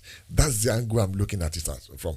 So it's not just about just going into music for going into its sake. No. Why are you going into it? What impact do you want to make from going into that kind of music? So that's the angle I'm looking at it. So it's not because I just want to do it for doing its sake. No. That was a great one. I hope it makes sense. I'm not that far from what you're saying. A little bit agreed. Because, sometimes when we pump into the kind of lifestyle we choose to live on, it's hard for people to, if not for religion, that become to keep enslaved people. We as an Africa believe that being a preacher, if you want to be, I love people to choose to be a full gospel artist, right? Rather than what we're doing now, that we're matching it together, like you're a preacher rather than being, because don't forget, you may mention something like that industry is so wide. Of course. Right? We go accounting, we go engineer, we go this, we go that, right? So if the preacher need the artist, they need musician, right? Now, if you as a preacher and a musician combine it together, now it's not gonna be something you'll be doing professionally. I would say I don't do status quo. I don't do what everybody does. That's just me. I don't do things the way people do it. I just do my own thing in a unique way. Not that I don't need musicians to run, because I've never organized a crusade. And are you planning to do one? No. Okay. Let's shift. Let's move on. Let me put it this way. Okay. If in the things of God, the Bible says those who are led by the Spirit are the real children of God. And I ask, are you religious? I'm not religious. No, I'm just a child of God. 100%? I'm not religious. I ask a friend. At what, what percent do you rate yourself from 1 to 10? I don't rate myself. I just love my God. I love my Christ. And I'm just living my life to His glory. I don't have to make noise about it. One thing about me is, I never like people pretending to be a Christian. Of course. Or to be religious. People have they've created some identity outside what real identity in Christ should be. I want you to if you want to make money, right? Make money. For example, I love it when you decide to make money. Look at it this way. By the grace of God, I get invited to churches to preach, to sing, to do this, to do that. I go there, I do it. If I'm going in the capacity of a musician, we talk about it. If I'm going in the capacity of a preacher, we talk about it. I don't do it for money. Now, on my own, I think I only do online preaching and teaching, which was tough. Oh yeah, I've seen you doing that in the past. It's called Less Are you still doing it? I'm still doing it. It's called Less Fellowship. Whatever topic God gives to me, He gives me inspiration behind it. I go out there, I put it out, I pray for people, lead them to Christ. That's job done. Not because I'm better than them. Not because they are worse than me. No. But as at that time, that's what God has given to me to dish out. Do you still want to live as a musician? I will always be a musician. You see, musician doesn't have a particular lifestyle unless individual who craved some kind of lifestyle for themselves, calling it musician's life. Okay, can you put more light into that? Okay. In the secular setting, check every musician you know. 95% of them, if you don't drink, you smoke. If you don't smoke, you use drug. If you don't do that, you gamble. If you don't gamble, you womanize. Yeah, but don't forget, you mentioned something like, a lot of this guy that work with Fela, of course, in the past. I have 3 guys there that they never smoke anything. But the picture an average person will have about Fela is he smokes weed. So they will believe everybody around him smokes weed, which is not true. The same thing goes with musicians. When you say musician, the first thing that I related to was serious. Does that mean every musician is not serious? Because they don't see that profession as a serious profession. Let me. When we were young, between you and me, at age 7, age 6, you tell your dad you want to play football. What will he say? Are you serious at all? Because he don't see anything good in football. Ball. But the only thing people were making there was name. They made name by playing football. Maybe at most they play for their country.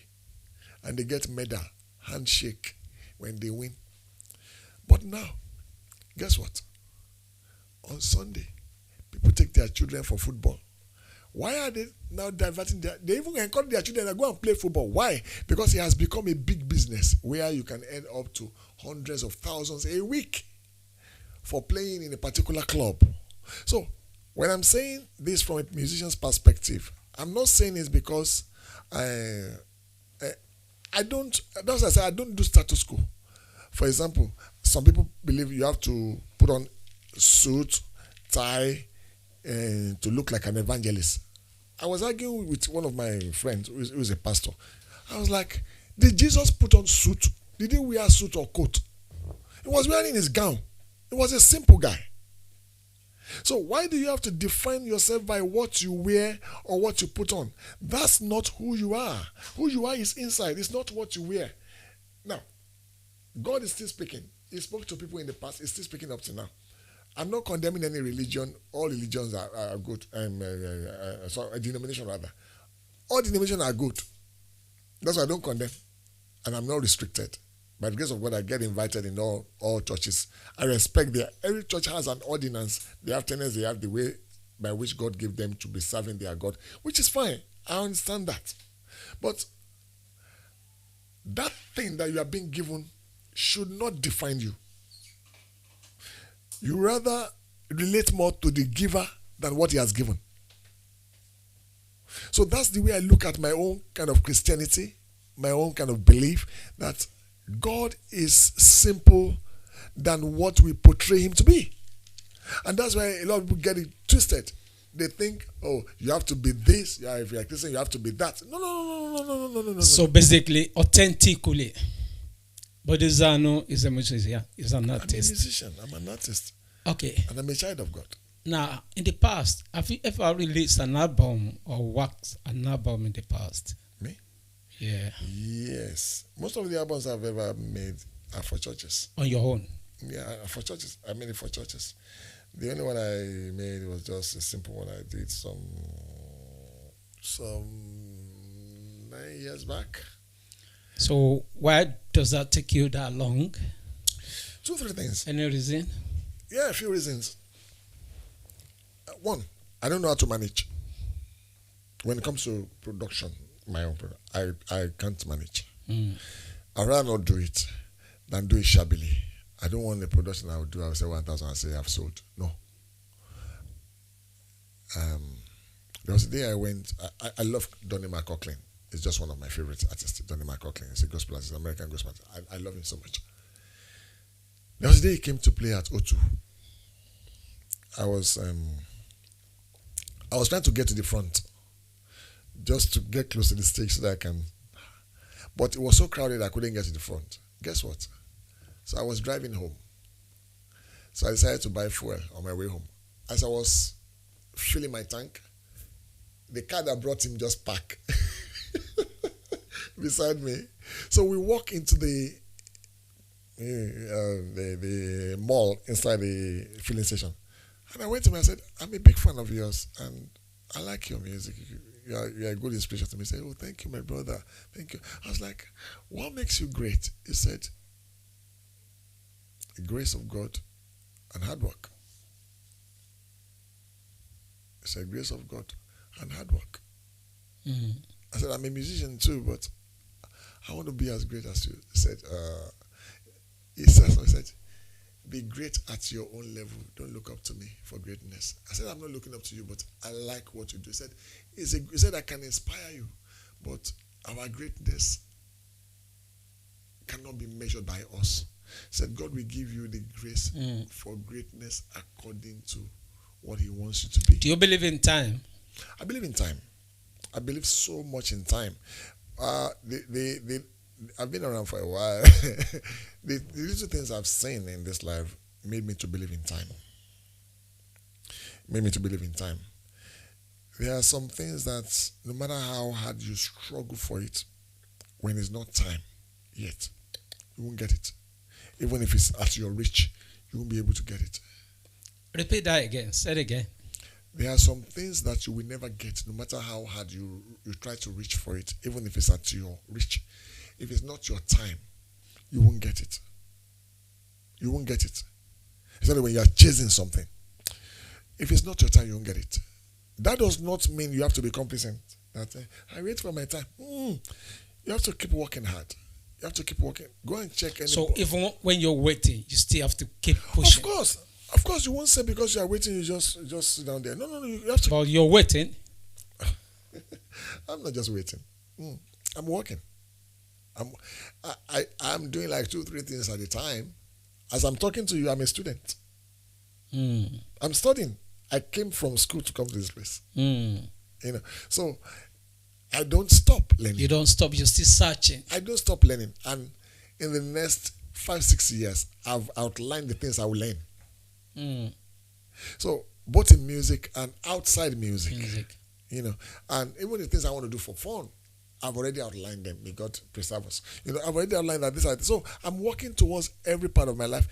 As I'm talking to you, I've been on my production, back to the issue of the record. I've been on my production for about 2 years now. Wow. Still working on it? I'm using my second producer now. You know the problem we had? 2-3 issues.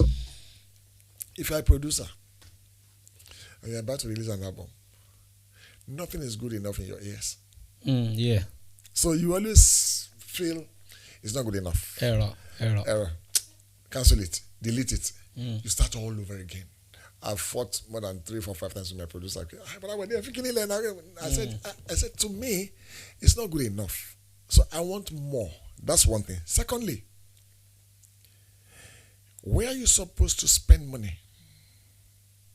If you don't have enough for the kind of thing you want to do, you'll be restricted. And that's one issue. And I can still. And you won't be able to do it the way you want to do it. Let me give you. There was a worship track. In my experience in music, I've met musicians. I discovered that there are some things that comes with location in music. For example, talking drum. If you are a born talking drummer, that comes from that family, there are a particular family that plays that drum. If an original talking drummer plays, you will know that this one is a real talking drummer. The touching, yeah. The touch will be different from somebody who learned it. If I want to do production, I go for that kind of people, those who really have it. Now, how can, let me put it this way, can an Oyinbo man go to Mushin and sing Fuji and top the chart? No way. Assuming he speaks Yoruba language very well. It will be hard. Why? Because of the originator. That's how music is in production. You see, keyboards belongs to the whites. We learnt it. If you call a professional white person to come and play, I said professional, to come and play a particular song for you, the way he will play, you will know that this thing is in him. Unlike those of us who learnt it. Let me give you one instance. I called one guy. He's a white guy. He's a friend. I gave him my song. I said, "Can you work on this song?" He listened to it, and he was just playing on the piano. He said, "Sing it." I said, "I thought singing it for about 3-4 times." He said, "It's a good concept, but you have to take this out, take that out, and then we do the bridge here." He arranged it in 4 minutes. I said, "Okay, if you want to help me to play on this," he said, "I'm not just going to play. I'm going to produce that track, and I will charge you £2,000." I thought I didn't hear him well. You know, he knows what he's saying. He's a producer, he's a keyboardist. He knows what he's talking about. I would rather pay somebody like that because I know that by the time he finishes what he's talking about, he will give you quality. Something is coming out. I could have just said, Omo, I have a lot of keyboardists who can play very well. And that's true. But the touch cannot be like the real deal. So in production, I go for the real deal. Do you know why? I didn't listen to Igbo records that sells millions. Let's take secular. Oh, let's take gospel artist Sissy Winans. I love you, Lord, for your mercy never fails me. All my days I've been held in your hands. The lyrics are good. Check the music. Check that pianist. You'll be wondering, oh, Lugongo now. It was very light music. But by the time you listen intently as a producer, you know that there is more to that music than what you just hear. There's a lot that goes into it. That's why songs like that can never die. Don Moen. God, we make our way where there seems to be no way. Songs like that would never die. They didn't play gongo. It's just the lyrics, the melody, the harmony, the piano. Now, when people like Tom Brooks, who is his producer, when they handle a song like that, you'll be hearing Don Moen, but the actual work is Tom Brooks.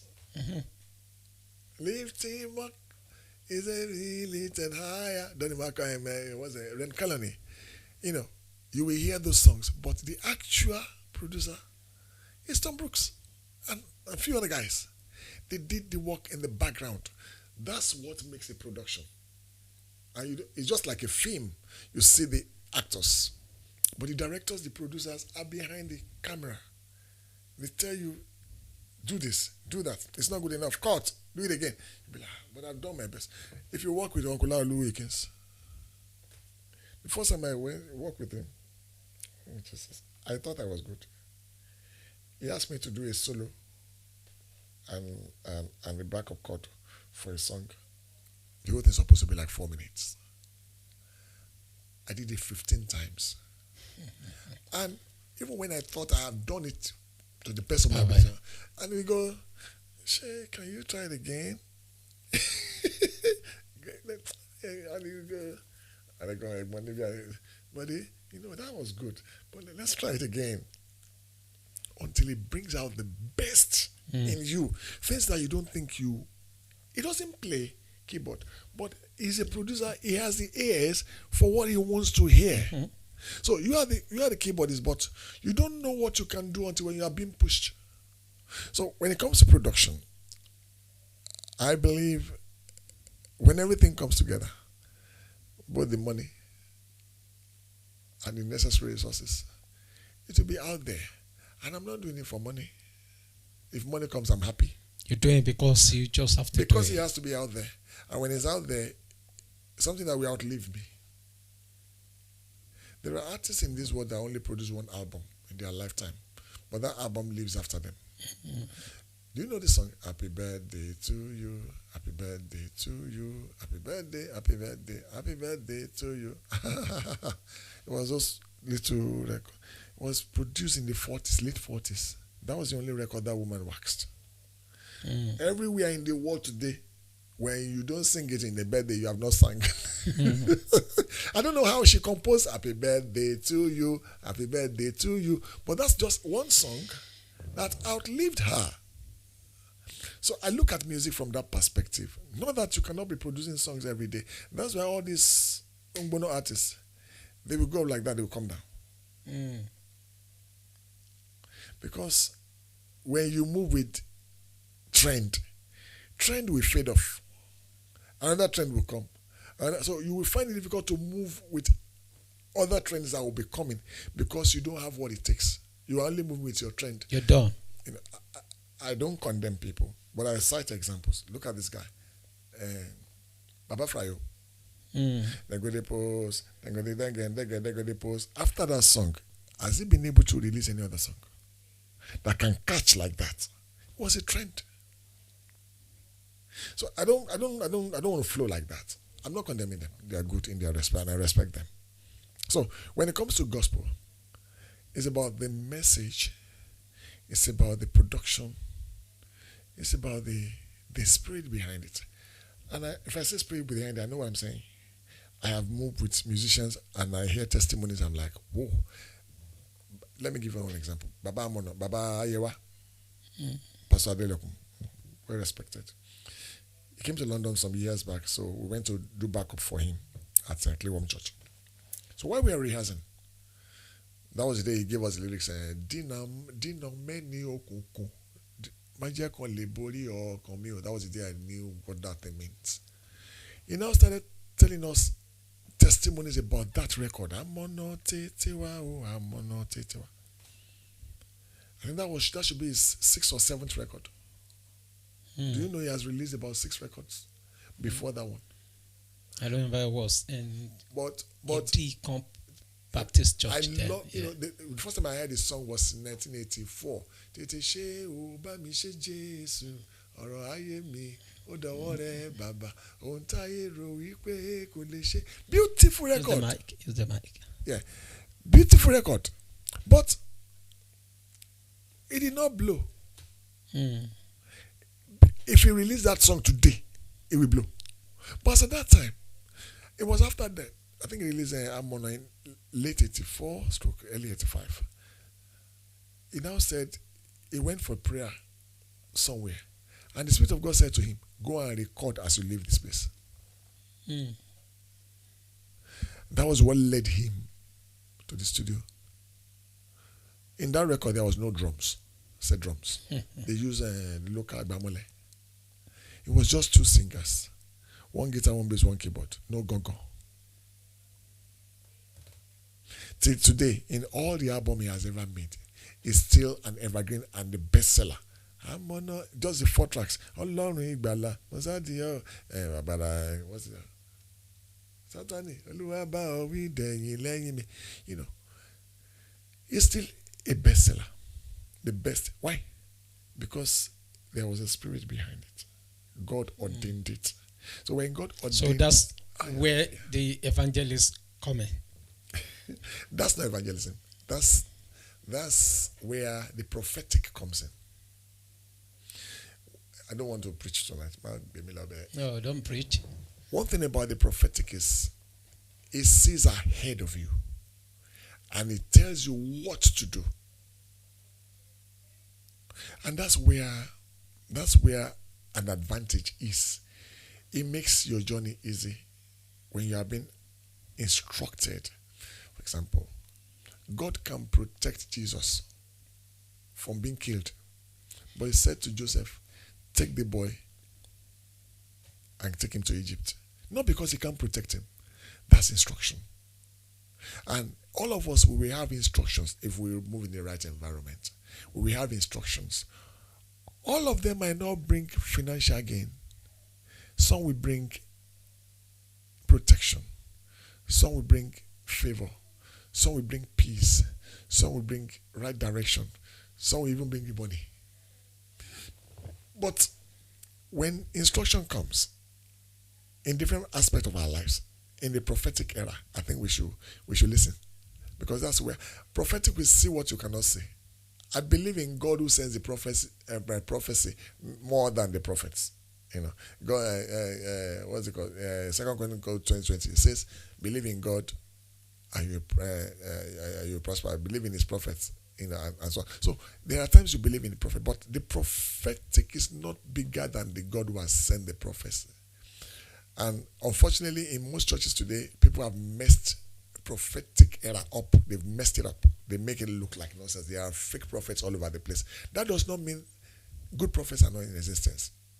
To the glory of God, I think I've met people in my life, and I'm grateful to God that I met people who are really in line with the things of God. So people like Abayewa, because of the prophetic, one prophetic message that sent him that go and do that, and he did, and it was never the same again. Anywhere he goes today, if he has not sang any song from that album, he hasn't sang. So I want to ask you, I think me and you have led a discussion on this some times ago. I asked you a question. I said, at what age do you think someone can see himself or herself as a breakthrough artist or musician? And your answer, if I could collect, you said something like, grace cover it all. Yeah. So how do you relate grace with, according to what you said now, how do you relate grace with that? Because when you're talking grace and hard working together, so which means even though if you're hard work, if there's no grace. Yeah. Okay, let me hear from you first before. First of all, we have to define what success is. Because today, in the circle of musicians, there are two things they regard as success: money and fame. You're famous and you're making money, so you're successful. In the gospel setting, success is when what you are able to produce glorifies God and is bringing souls to Him. God is gaining and you are gaining. That's success. This woman, Juanita Bynum, a singer, a preacher, a prophetess. There was a time she was interviewed that, would you say you are successful? And she said, how do you mean? She said, you have a mega church, you have thousands of members, and I'm sure money is coming in. Would you say you are successful? And she looked at the reporter and said, I cannot say I'm successful. He said, until the day I see Christ and He tells me, welcome, good servant, then I can say I'm successful. The number of members in my church does not determine my success, one. The amount of money I have does not determine my success. The size of my church does not determine my success. What am I saying? You can be a success at any age, as long as God is able to use you for your glory, for His glory. And what He will do, He will make your name great, and that is success. Hallelujah. It will make you successful because of His mission for your life, when you are in line with it. What am I saying? When He wanted to bless Abraham, do you know one of the blessings He gave him? He said, I will make your name great. I will make your name great. Anywhere His name is being mentioned, there's something. So when God makes your name great, your success begins. Your fame is guaranteed. So, and it's got nothing to do with age.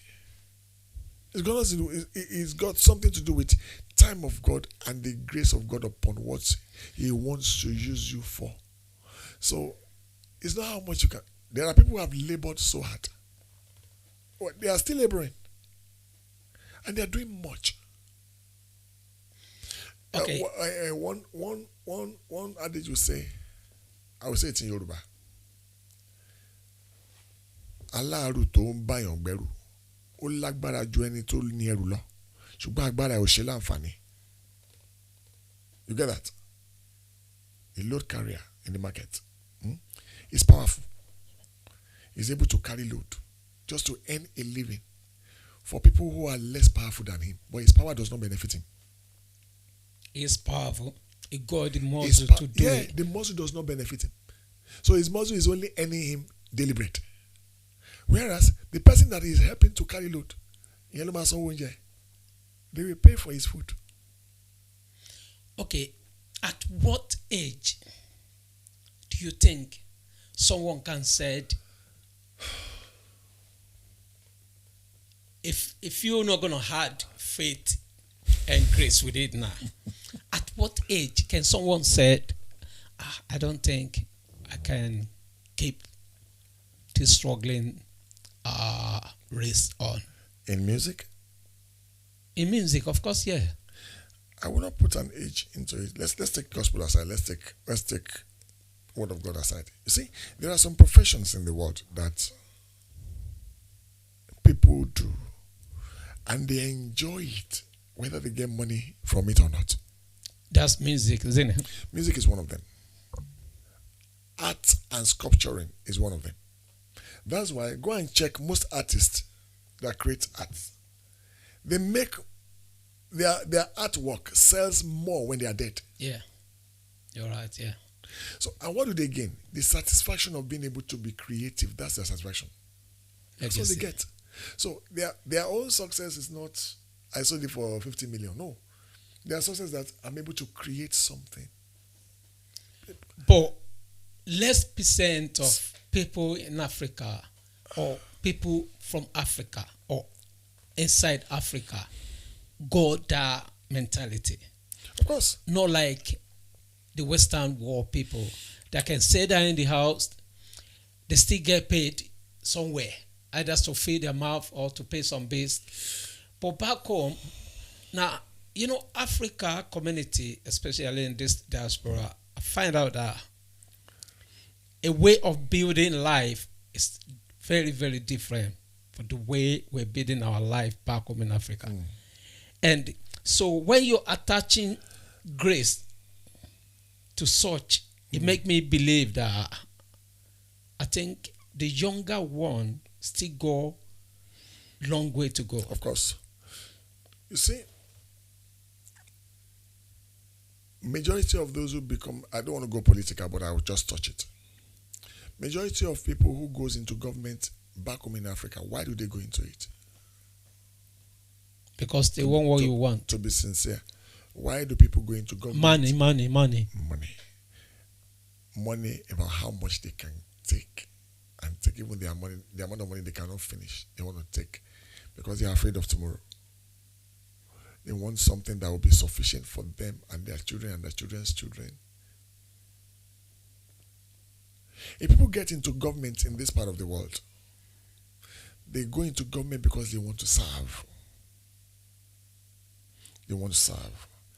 I was reading about Jimmy Carter, former president of America. 90, I think he was celebrating his 90, is it 92 or 93, 93rd birthday, last week. And the reporter was saying he was living in a 2-bedroom flat before he became president. After leaving presidency, he went back to the same house. He's still living there with his wife. And he lives on his pension.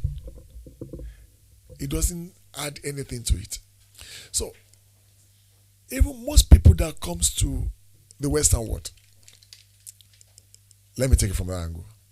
Most black people that comes to the Western world, what do they have in their head? I want to go there and be successful. I want to go there and make it. I want to go there and make it. And what does make it entails? Money. And let me ask you, since a lot of people have been running in the name of, I want to make money, have they been able to make money? They have not been able to make money as much as they would have loved to make.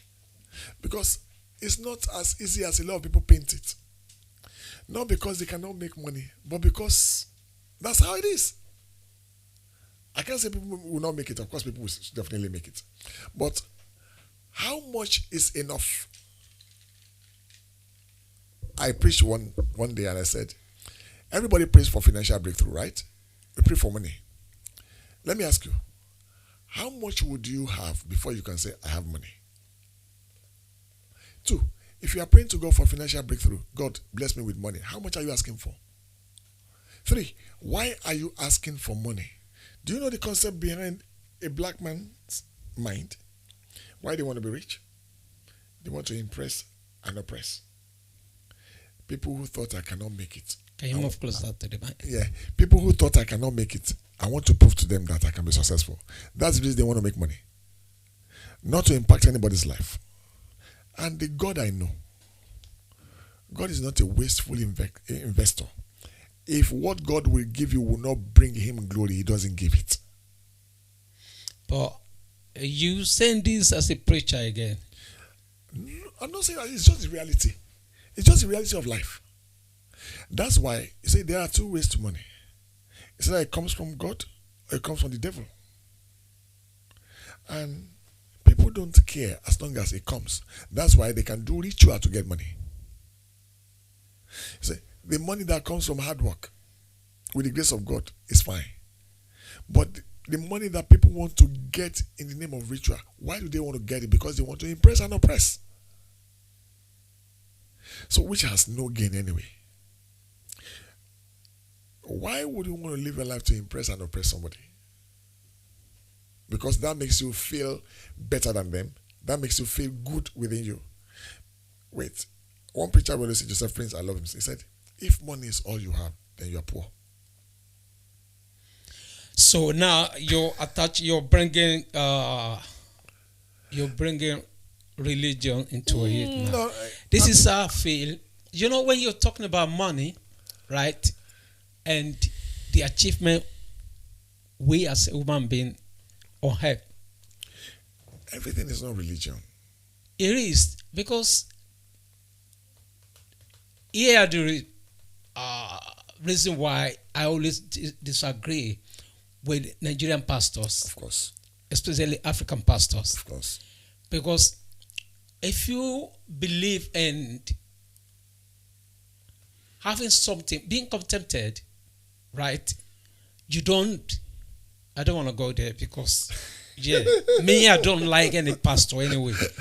I'm saying this out, and this is me. I'm not a pretender. There are pastors who are good. There's no problem, my friend. I don't believe in that. You know, when it turns to religion, do you believe that? When you say you're a preacher, right? When you say you're a preacher, I was looking at it different way. Of course. Me, I'm not a saint. That's why I said. Do you understand? I'm not a saint. That's why I said. And I have a problem. I don't do status quo. I have a problem. You know what the problem is? Mm-hmm. I've never called A B when it's B. Of course. B is B, A is A. Do you understand? So when I see people, if I'm in your church and you're preaching and I've seen your attitude, just one, you're done. So all these online pastor, all these pastor of big names, because pastor, of the money. Me, I don't see them as a pastor. They are businessmen. Whosoever that want to do as Christ said, right? You have to forget every other things. Someone said to me, I've called someone coming to the studio one day, he said, if we're in the word of Jesus now, Jesus might have been riding jet or big. I said, listen, if the Bible, as you said, can change, then we can embezzle anyhow. But if the Bible doesn't change and you're a man of God, you are a church boy in those days. Of course. And your dad is head of a parish in Celestial Church of Christ. Did you see yourself in those days, or your parent in those days, as someone who just want to be an oppressor in the community there? No. So this is what you're seeing, you know what, in this generation of we. I thank God for my parents. I thank God for my dad. One of the things I learned from him was contentment. Another thing was he's very flexible with money. He doesn't hold it like that. He's a giver. He gives liberally. And he doesn't do things for money. I remember one day I can't forget that day. You know, African parents, when they don't have money, they say, oh, follow me. Which means, they don't want to say it. They don't want to say I'm broke. Other way. So there's this particular day we came back from school, and in those days I remember there's this particular woman that would only bring rice, cooked rice in the afternoon to sell for us. So every afternoon, we call her Sonku Sonku. That woman cooks. She cooks delicious stew. So all of us will buy it, and Baba will pay for everybody. There were about 20 people living in the church premises that we don't even know. We buy for everybody every day, Monday to Friday. There was a particular day, after buying rice, and around 3:30 said, over there, follow me. And in my own playful, childish way, I said, Daddy, got over why I can so. And he goes, oh, yeah. He was saying he doesn't have money. Then, about 25 minutes after that, a man came with a bag with zip. And I was sitting there. I said, Daddy, I thank God. You prayed for me the other time that I should go and succeed in that thing I wanted to do. And then now that I've done it, and then I just said I should bring you this little token. And I said, what's that? And the guy opened the bag. There was a 2020 naira. It was a stack of bills of 2020 naira. Plenty. I was like, oh. And he looked at me and said, zip it up. And it goes like that. He said, the Lord said I shouldn't take it from you. Go and offer thanks in the houses of God. Go and bless men of God and go and bless the poor. That's what God said I should tell you. I was like, Abadi and Binuni, are you? Yeah, but that was Celestia up there, isn't it? I'm just telling you the kind of person he was. So, and the guy was like, Daddy, are you angry with me? No, he said, I'm not angry with you. That's what the Lord has said I should tell you. Go and do it. You have succeeded. That's fine. Go and offer thanks in parishes, in churches. Not necessarily select. Just go to house of God and bless men of God, do thanksgiving and bless the poor. Those are the three things that God said you should do. And the man left. After he left, and I said, Daddy, a while ago you just said there's no money. And God sent somebody, that's me. I said, God sent somebody to bring a bag of money, and you are saying God said you shouldn't take. What kind of God will tell you not to collect money? And he laughed. He said, Bode, it's not every gift that you can collect. And he quoted the place in the Deuteronomy and said, do not receive gift blindfolded the prophets. Okay, let me quickly, sorry, you continue. Let me quickly ask this question. Your dad is a shepherd. Of course. And well known in his day. Yeah. And I could remember in Kaduna those days. Yeah. Kaduna is bigger than Abuja of nowadays. Of course, it's a basilica church. Yeah. Right. And in those days, your dad has a lot of governor, the major general, the captain in their church then. Mm-hmm. And I believe money pumpings. Of course. So, you don't benefit from, like, your dad give you money to go and buy some, then live a large life like in those days. Even he himself doesn't live large. You know, one thing I noticed about him, if you give him money now, he doesn't mind giving it to people around, especially those who are in need, before the evening. When you ask him, what don't you and one thing that I noticed was that he never lacked. And he was very content. And there's nothing he can't give away. He gave his cars away. He gave lands away.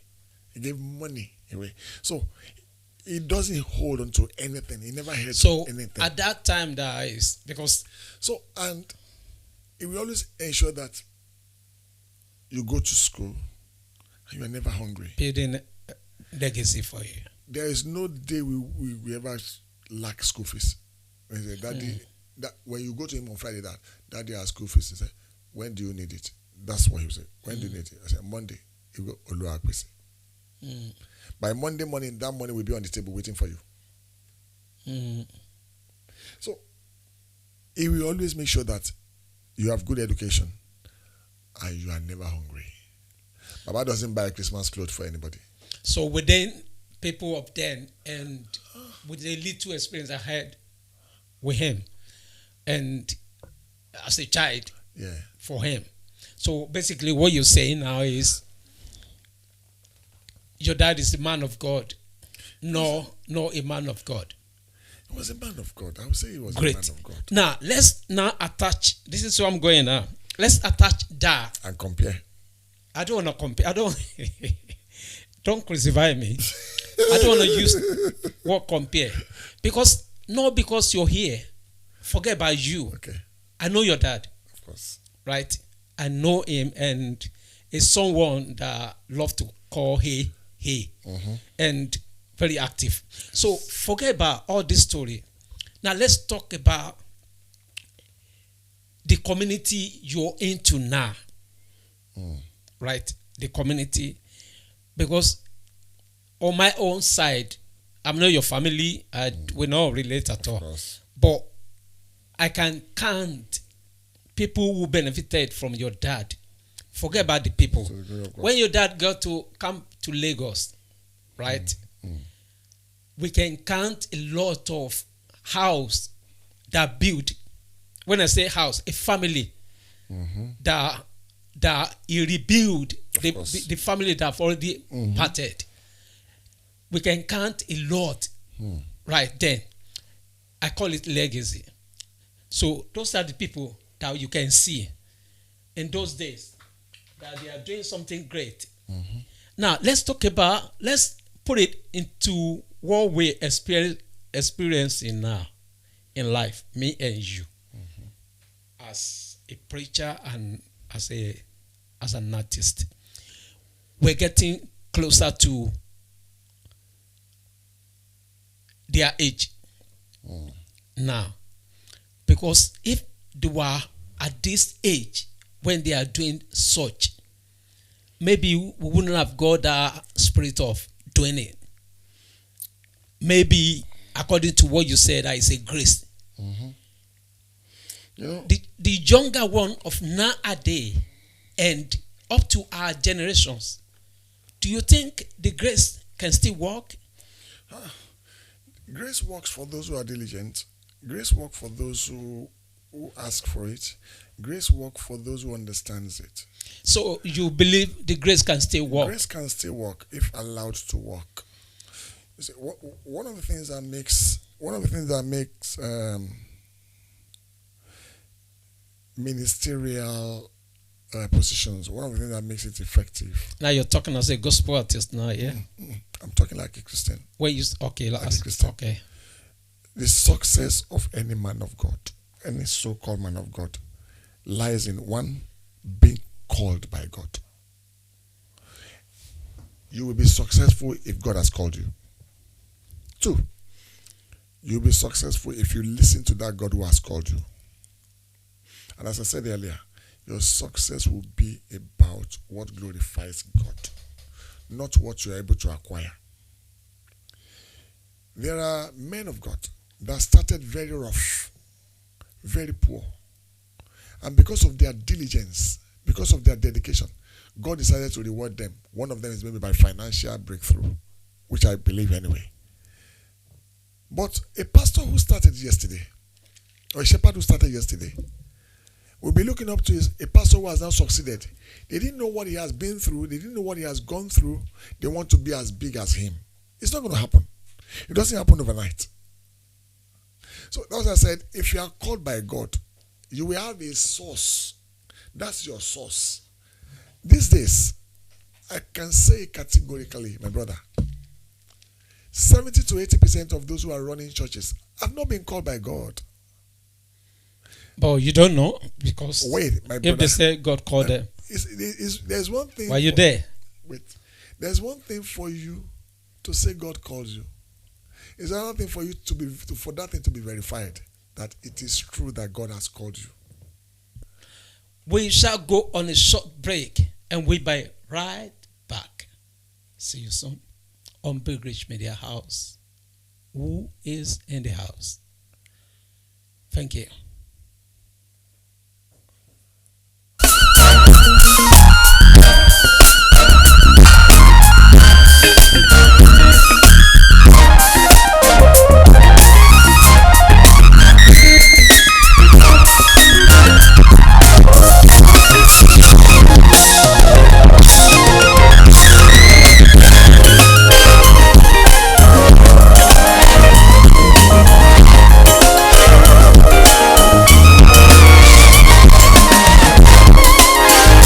Yeah, I'm still with the person with it, Bode Zannu.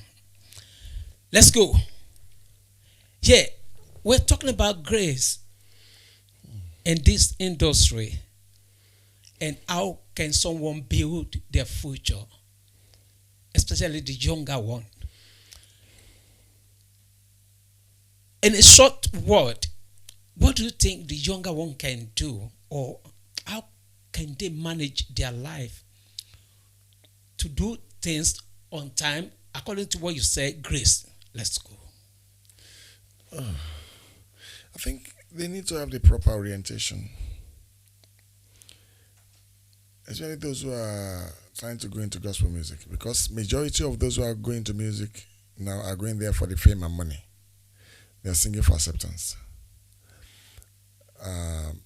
The only place where they can be noticed, where they can be seen.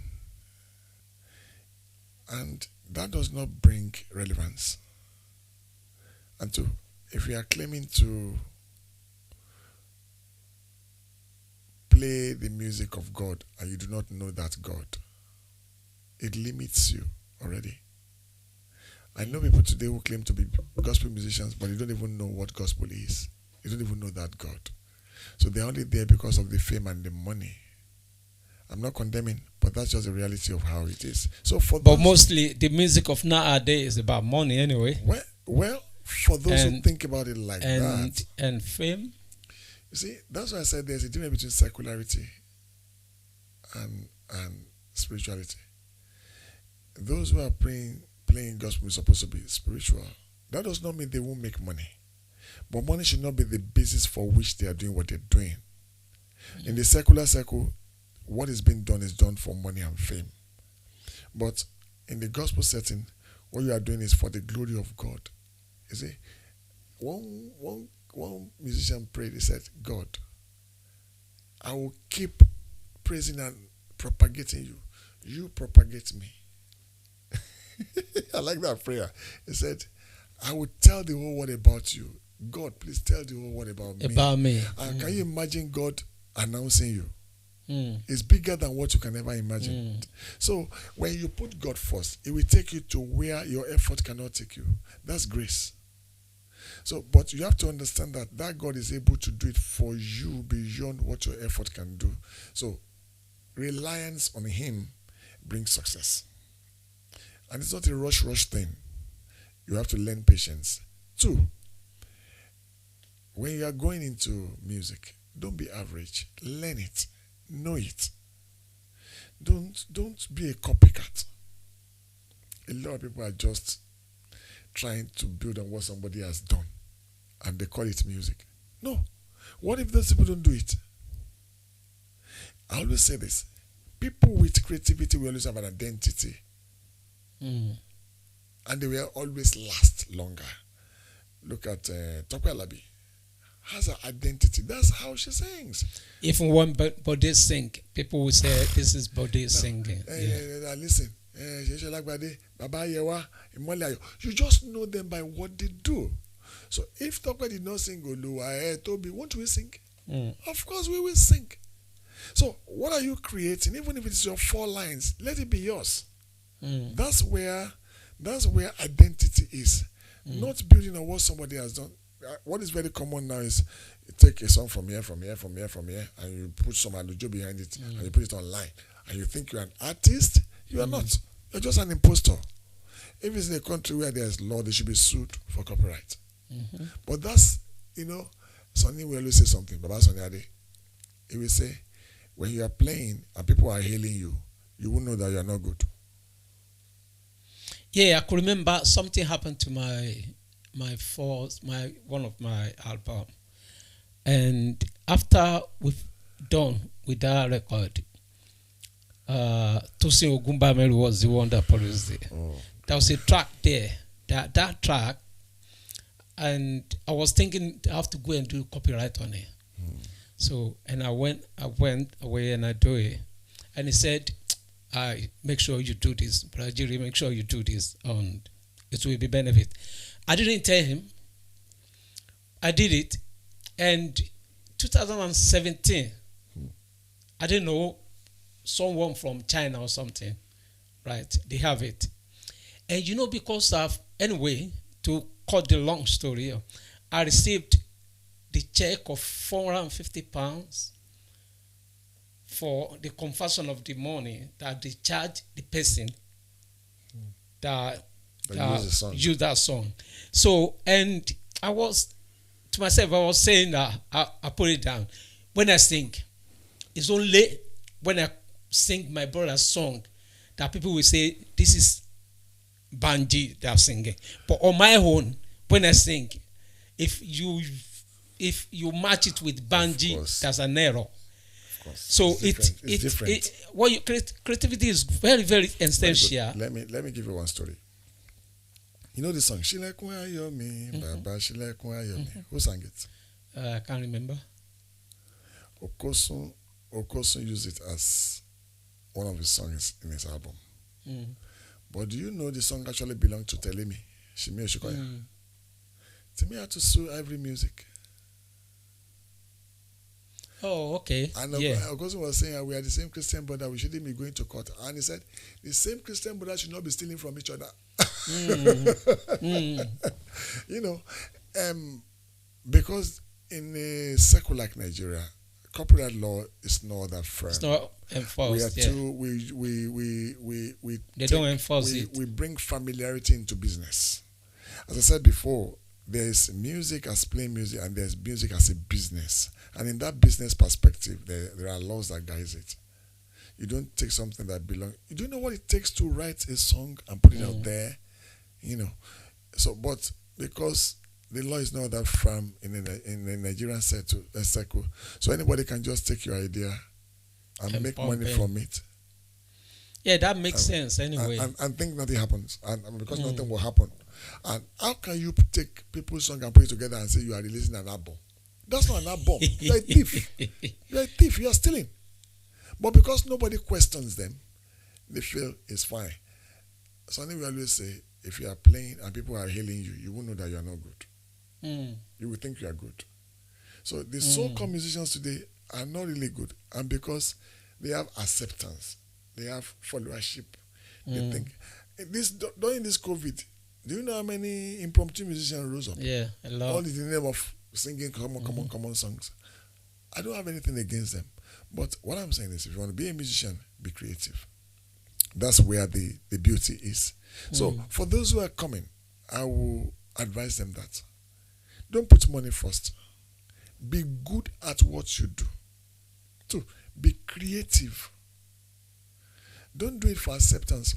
Do it for creativity's sake. Do it for that I want to do something that is not common. One of my brothers came to me and said, I want to do this business. What do you think? I said, fine. But let me ask you, if there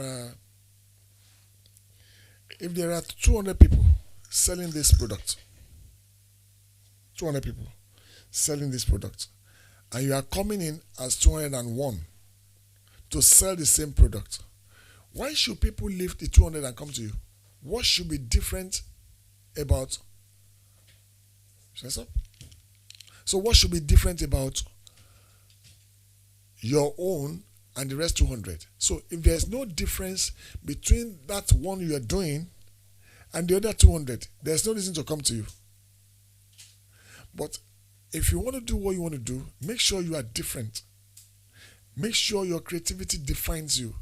Make sure you have something that is different that we can say, oh, that is yours. That's where identity is. And eventually, and above all, don't rely on talent. Turn your talent into a skill. And above all, if you are doing gospel, pray. Pray. You can't do God's business without God. You can't do God's business without spirituality. You need prayer. I'm not saying go to prophet. No. You need to pray to that God you are trying to represent, because every gospel artist tends to represent God, even if some are not. But you can't do it without God. Because if you are singing a song of God, Psalm says, how can we sing the Lord's song in a strange land? So if you want to sing the song of God, you have to get God involved. That's why you pray. That's why, because you are promoting God, while some are promoting the devil. Do you listen to music these days? For an artist to get on stage and say, I have sold my mind to the devil. I have sold my mind to the devil. Openly. For an artist to be saying that. So to know that those who are with the devil are for him. And do you know, some claim to be playing gospel music, and they are not of God. I'm not condemning. But I just want to advise those who are coming. Be diligent at what you do. When you are diligent, you get there. The Bible says, show me a man who is diligent in what he does. He will sit with kings. It did not say a Christian. Anybody who wants to be great, you have to be diligent. Don't rely, I've prayed. Yes, because you have prayed, you won't work hard. Of course, you have to work hard. Because you have worked hard, you won't pray. Of course, you have to pray. So it's not restricted to just praying alone or working out alone. The two goes together. And 3, the kind of music you listen to enhances what you put out. Your input determines your output. I listen to music that are good, and I pick the kind of musicians I listen to. I'm not condemning any music, but for my personal development, if for me to grow, I need to select the kind of musicians I will listen to. Something that can enhance what I do. You don't want to listen to music anyhow. I don't listen anyhow. If you mention some artists, I've never bought their album in my life. I don't need to. I don't have to. Because it's of no benefit to me musically. You know, Asha doesn't sing gospel per se. But I've bought her album. He is spiritual, isn't he? 3 times. I don't know if she's spiritual or not. He is. But from musicians, her music is spiritual anyway. From musicians' perspective, she's good. For me to pay £50 to go and watch an artist, can I play? Well, I paid. On my birthday, I just went there to see her, and I enjoyed what I saw. The concert was beautiful. She performed very well. The setup was good. The music was good. Why did I go there? Because of her creativity. Because of her the concept is something different. Yeah, she's worth every penny I've spent. I'm not saying she's the best, but that's the kind of idea I'm talking about. Somebody that will come out with something that is unique, and that's what defines you. So, in conclusion, if you choose today to do something great tomorrow, what would that be?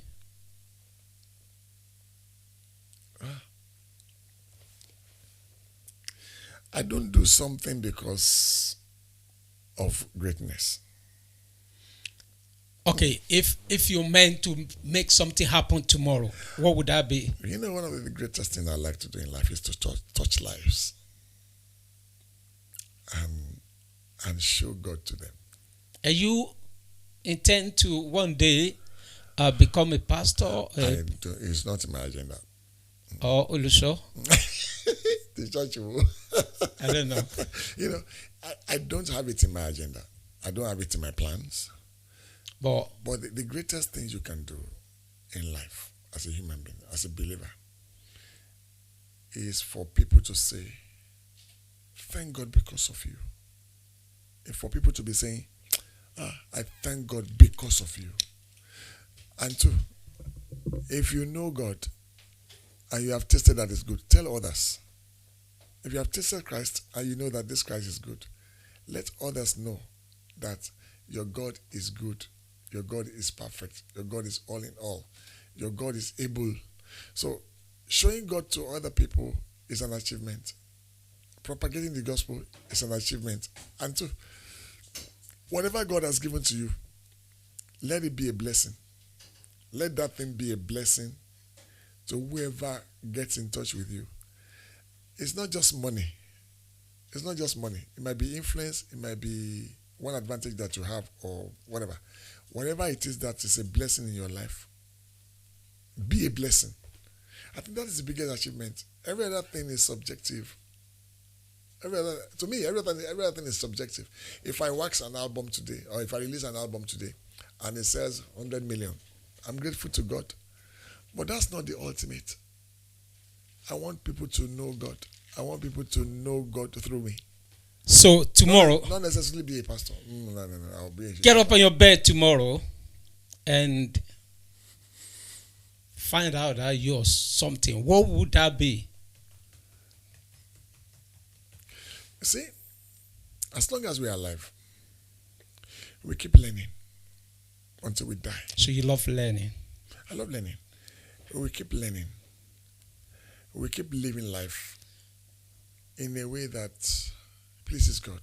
That's an achievement. And people have been waiting for long to hear from you, your music. Of course. They will hear.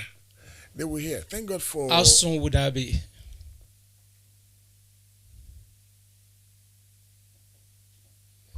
Maybe before the end of this year. May God provide. You see, something great is on its way from Bode, Zannu. You know how it goes. Be expecting something great. Okay. In years to come, 1, 2 years, 3 years, 4 years to come, where did you see Bode, Zannu? Bigger than this, greater than this. More in music industry? In everything, not just music. Yeah, but I want you to clarify this. When you say in everything, right? We got things that, outside there, people who can talk about you. Of course. They'll talk about you, about your music life, about whatever they know about you, the experience they've gone, maybe a little thing they've gained from you. Yeah. And I believe music attached to it. Of course. Or have you one day be a mechanical engineer there training people or something else? Yeah. As I'm talking to you, I'm studying in the university. I'm studying health and social care and a bit of mental health as well. Okay. That's what I do. That's the work I do. I'm doing it because I want to find out some things about it. No, because of money. No. But at least it's all about money anyway. No, it's not about everything. It's not about money. You sure? In everything, most of the things I do, I'm not money-oriented person. Yeah, but like in the past, I've done charity, right? Of course. And you don't see that happening? I do charity most of the time. I do charity regularly. Charity is a lifestyle. Not until when you have millions. The day God bless, the more you get blessed, the more your giving should be. Yeah, that's another story for another day. Yeah. Now, so in 3, 4, 5 years to come, you want to see yourself great? Of course. And your music life? One of the things I want to do in music is promote those who are coming. Wow. It's to promote those who are coming and give them the opportunity we never had. Nobody supported us. Yeah. Nobody. And most of the people we came across, a lot of them were users. You see, in the name of working for God, some of us are being used. And I refuse to be used by anybody. That's why I'm drawing the line. Don't use me. And the opportunity we never had. Did you just find yourself in that corner or? It's been a while now that I when you discover some things, you'll be like, it's not going to happen anymore. You should be able to draw the line between the things of God and things of man, because a lot of things that men will do, they will call it is because of God. You have to be able to draw. I always say that. If we are now, we are all working for God. So there should be specificity. So what does Ishelua mean? Means what does that mean? Like you have to do it for free? Do it for free because it's work of God. Okay, for free, and you've been doing it for free for years anyway, and you're still doing it, are you? I'm still doing it. You see, everything is not money, but don't rub it. Come on, the same people who will not pay you can pay others, and I've stopped that. Oh, I want you to. We're rounding up. We're rounding up. But I got something that just pumping the way you said that. Recently, I know. Was it some years back? Right. I'm a Celestial member. Of course. And we have this artist in Celestial, well-known artist. Like that's what they do. They might be doing another business like Opalemo, Femi Opalemo. That's my brother. And this what's it called? The Segunabi and That's my brother. Abel, the Zumu. And Remi Olabanji and Buruburu. And there's another Egbon. Osasono? Osasono, yeah. Yeah? Osasono. Okay, now, they were, I listened to the music. They were saying something about they don't usually use them in the church. They prefer to go and hire people from outside for a great event. Rather than in church. Of course. Invite them. Mm-hmm. Now, recently, there's a gospel artist that came to London and he went to one of the celeb parish in United Kingdom here. And he went back home and he been interviewed and there was an issue regarding that. As an artist, right, if you're in your church, either your celeb, your redeemed, your Kerubu, whatever denomination you belongs to, if they don't call you for a bigger event they are doing, do you see yourself being rejected? No. You see, if you are relying on your local parish to be the one to launch you, you're making a mistake. Your launching should be something that you put your effort into first. Then, if their support is a bonus. But I believe as human beings, anywhere we are and we are functioning, we should be encouraged. Everything is not money. I'm not expecting my local parish to be the one to promote me. No, it's not their job. But they shouldn't make me feel used. So, you're using what promoting you. What does that mean? Like, if they don't promote you, you don't care? Because they won't. No. Wait. If you don't, they don't promote you. This is how it works. What does it cost to promote an artist? On a good day. What does it cost? Promotion for different strategies. From studio to marketing to advertisement. No, to not like just that.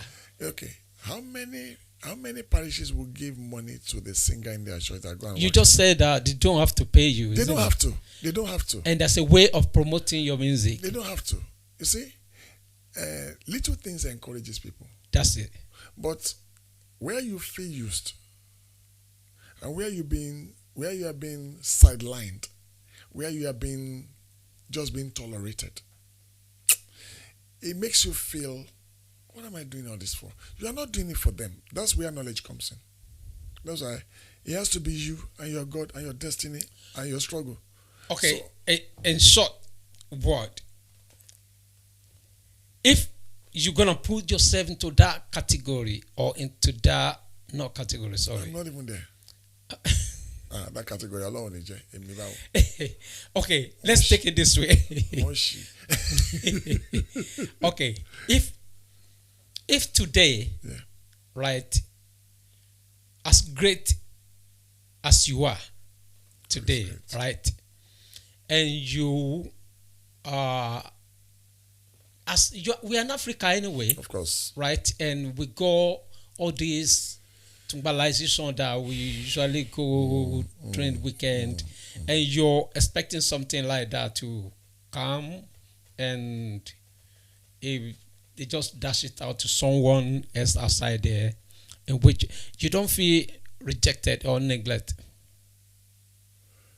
Before I used to feel like that. gutted. But But now, okay, it doesn't you bother don't. me. You know, one thing I discovered is this. And why is that? What I discovered is this. As a musician, you cannot satisfy everybody. One, it's not everybody that will like you. The same people that listen to your music, they listen to 100 other music. They listen to other music. So if they have preference, that's fine. If they have preference, that's very good. So I'm not against, patronizing other musicians. In fact, I recommend other musicians. I pay for other musicians to come to even my church. Okay, So that makes sense. Yeah. It's not something that makes me feel bad because they are bringing somebody and they are. I don't feel relegated. That's why I don't rely on it for sustenance. I have my job. I'm working. I'm schooling. I'm doing other things. So that one is just a bonus. But wherever you are laboring as a member of a local church, you should be encouraged. You should be supported. That's what some few denominations are doing, like Christ Embassy, promoting their own people, Bushi, Jaga, Sinach, these people, nobody knew them until their church began to promote them. That's what I'm saying. That how many Celestians will buy your record as a Celestial member if you release today? In places where they will call you to come and sing for us, how many of them will patronize you? That's the kind of thing I'm saying. So when you rely on them, sorry. So don't rely on them. Is it Mike? If they support you, it's a bonus. If they don't, please look beyond it, because the day they don't do it, you feel bad. So you better start looking ahead, looking outside it. So I'm not in those days. When people make release an album and it says in their local church, they think they have arrived. No, thank God for internet now. You can put your product online. People from China will buy. So it's there. Do your own thing, promote yourself, and get the right promotion for yourself. So, with your experience in this music industry, what advice are you giving the younger one as you a little bit touch it and present? So the younger ones who are coming into music, it's a good thing to do music. Music is a very beautiful thing. But one, don't get entangled with things that comes with music. There are loads of frivolities that comes with music. Don't get entangled, and don't do it for popularity or money, because that thing gets your head easily. Thank God. God didn't allow that to happen to me. Whatever you achieve, whatever you are achieving, don't let it get to your head. And two, strive to be better and be better every time. Strive to be better and be better and be focused. Working hard. Working hard. Don't rely on anybody to make you succeed. Especially if you're in music. Look up to God. Let Him bring the right help to you. And be on the lookout. Don't say because I'm waiting on God, then you close your eyes. That was a great one.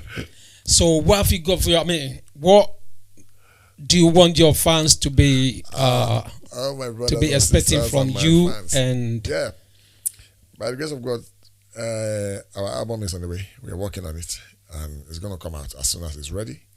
We are working. We're working really hard on it. Even with all the obstacles and everything, we are working on it. And when it's ready, it's going to be out. And two, our gospel program for preaching, Less Fellowship, is coming back very soon with a bang. We are coming back. We are reducing the time, and we are making it, just word ministration and prayer. So that's coming back very soon. And if God permits, we want to be a blessing. We don't know how we want to channel it, but we want to see how we can impact lives in our own little way. Not because we have a lot, but because it's one thing we should be doing. Not until when you have, if you have 10 naira or 10 pounds and you don't know how to give 2 pounds out. Don't wait until when you have 100. Out of your 10, be ready to give 2 out. Give back to the community. Not just community. It's about those who really need it. Impacting people. They're impacting lives. That's it. You know, what's the point of having $1 million and you can't send somebody to school? So something great is coming soon from Bode Zannu. And where can people connect with you online? I'm on Instagram, Zannu Bode on Instagram. I'm on Facebook, Bode Zannu. Yeah. So it's there. I'm not on Twitter. So pump in and see how you can connect. Send me a DM message and wait, you can DM him if you want anything, like anything, any event, any social event, any church or religion event, every other thing. And thank you for coming. You're most welcome. Yeah, Sir. we really appreciate your coming and your time. Thank you, my and it's good to be good. Thank you. Today I call it a quit on Bigrich Media House. Who is in the house? Bigrich. By the time we see another person you would love to meet. Bye for now. And I say bye for now. God bless you.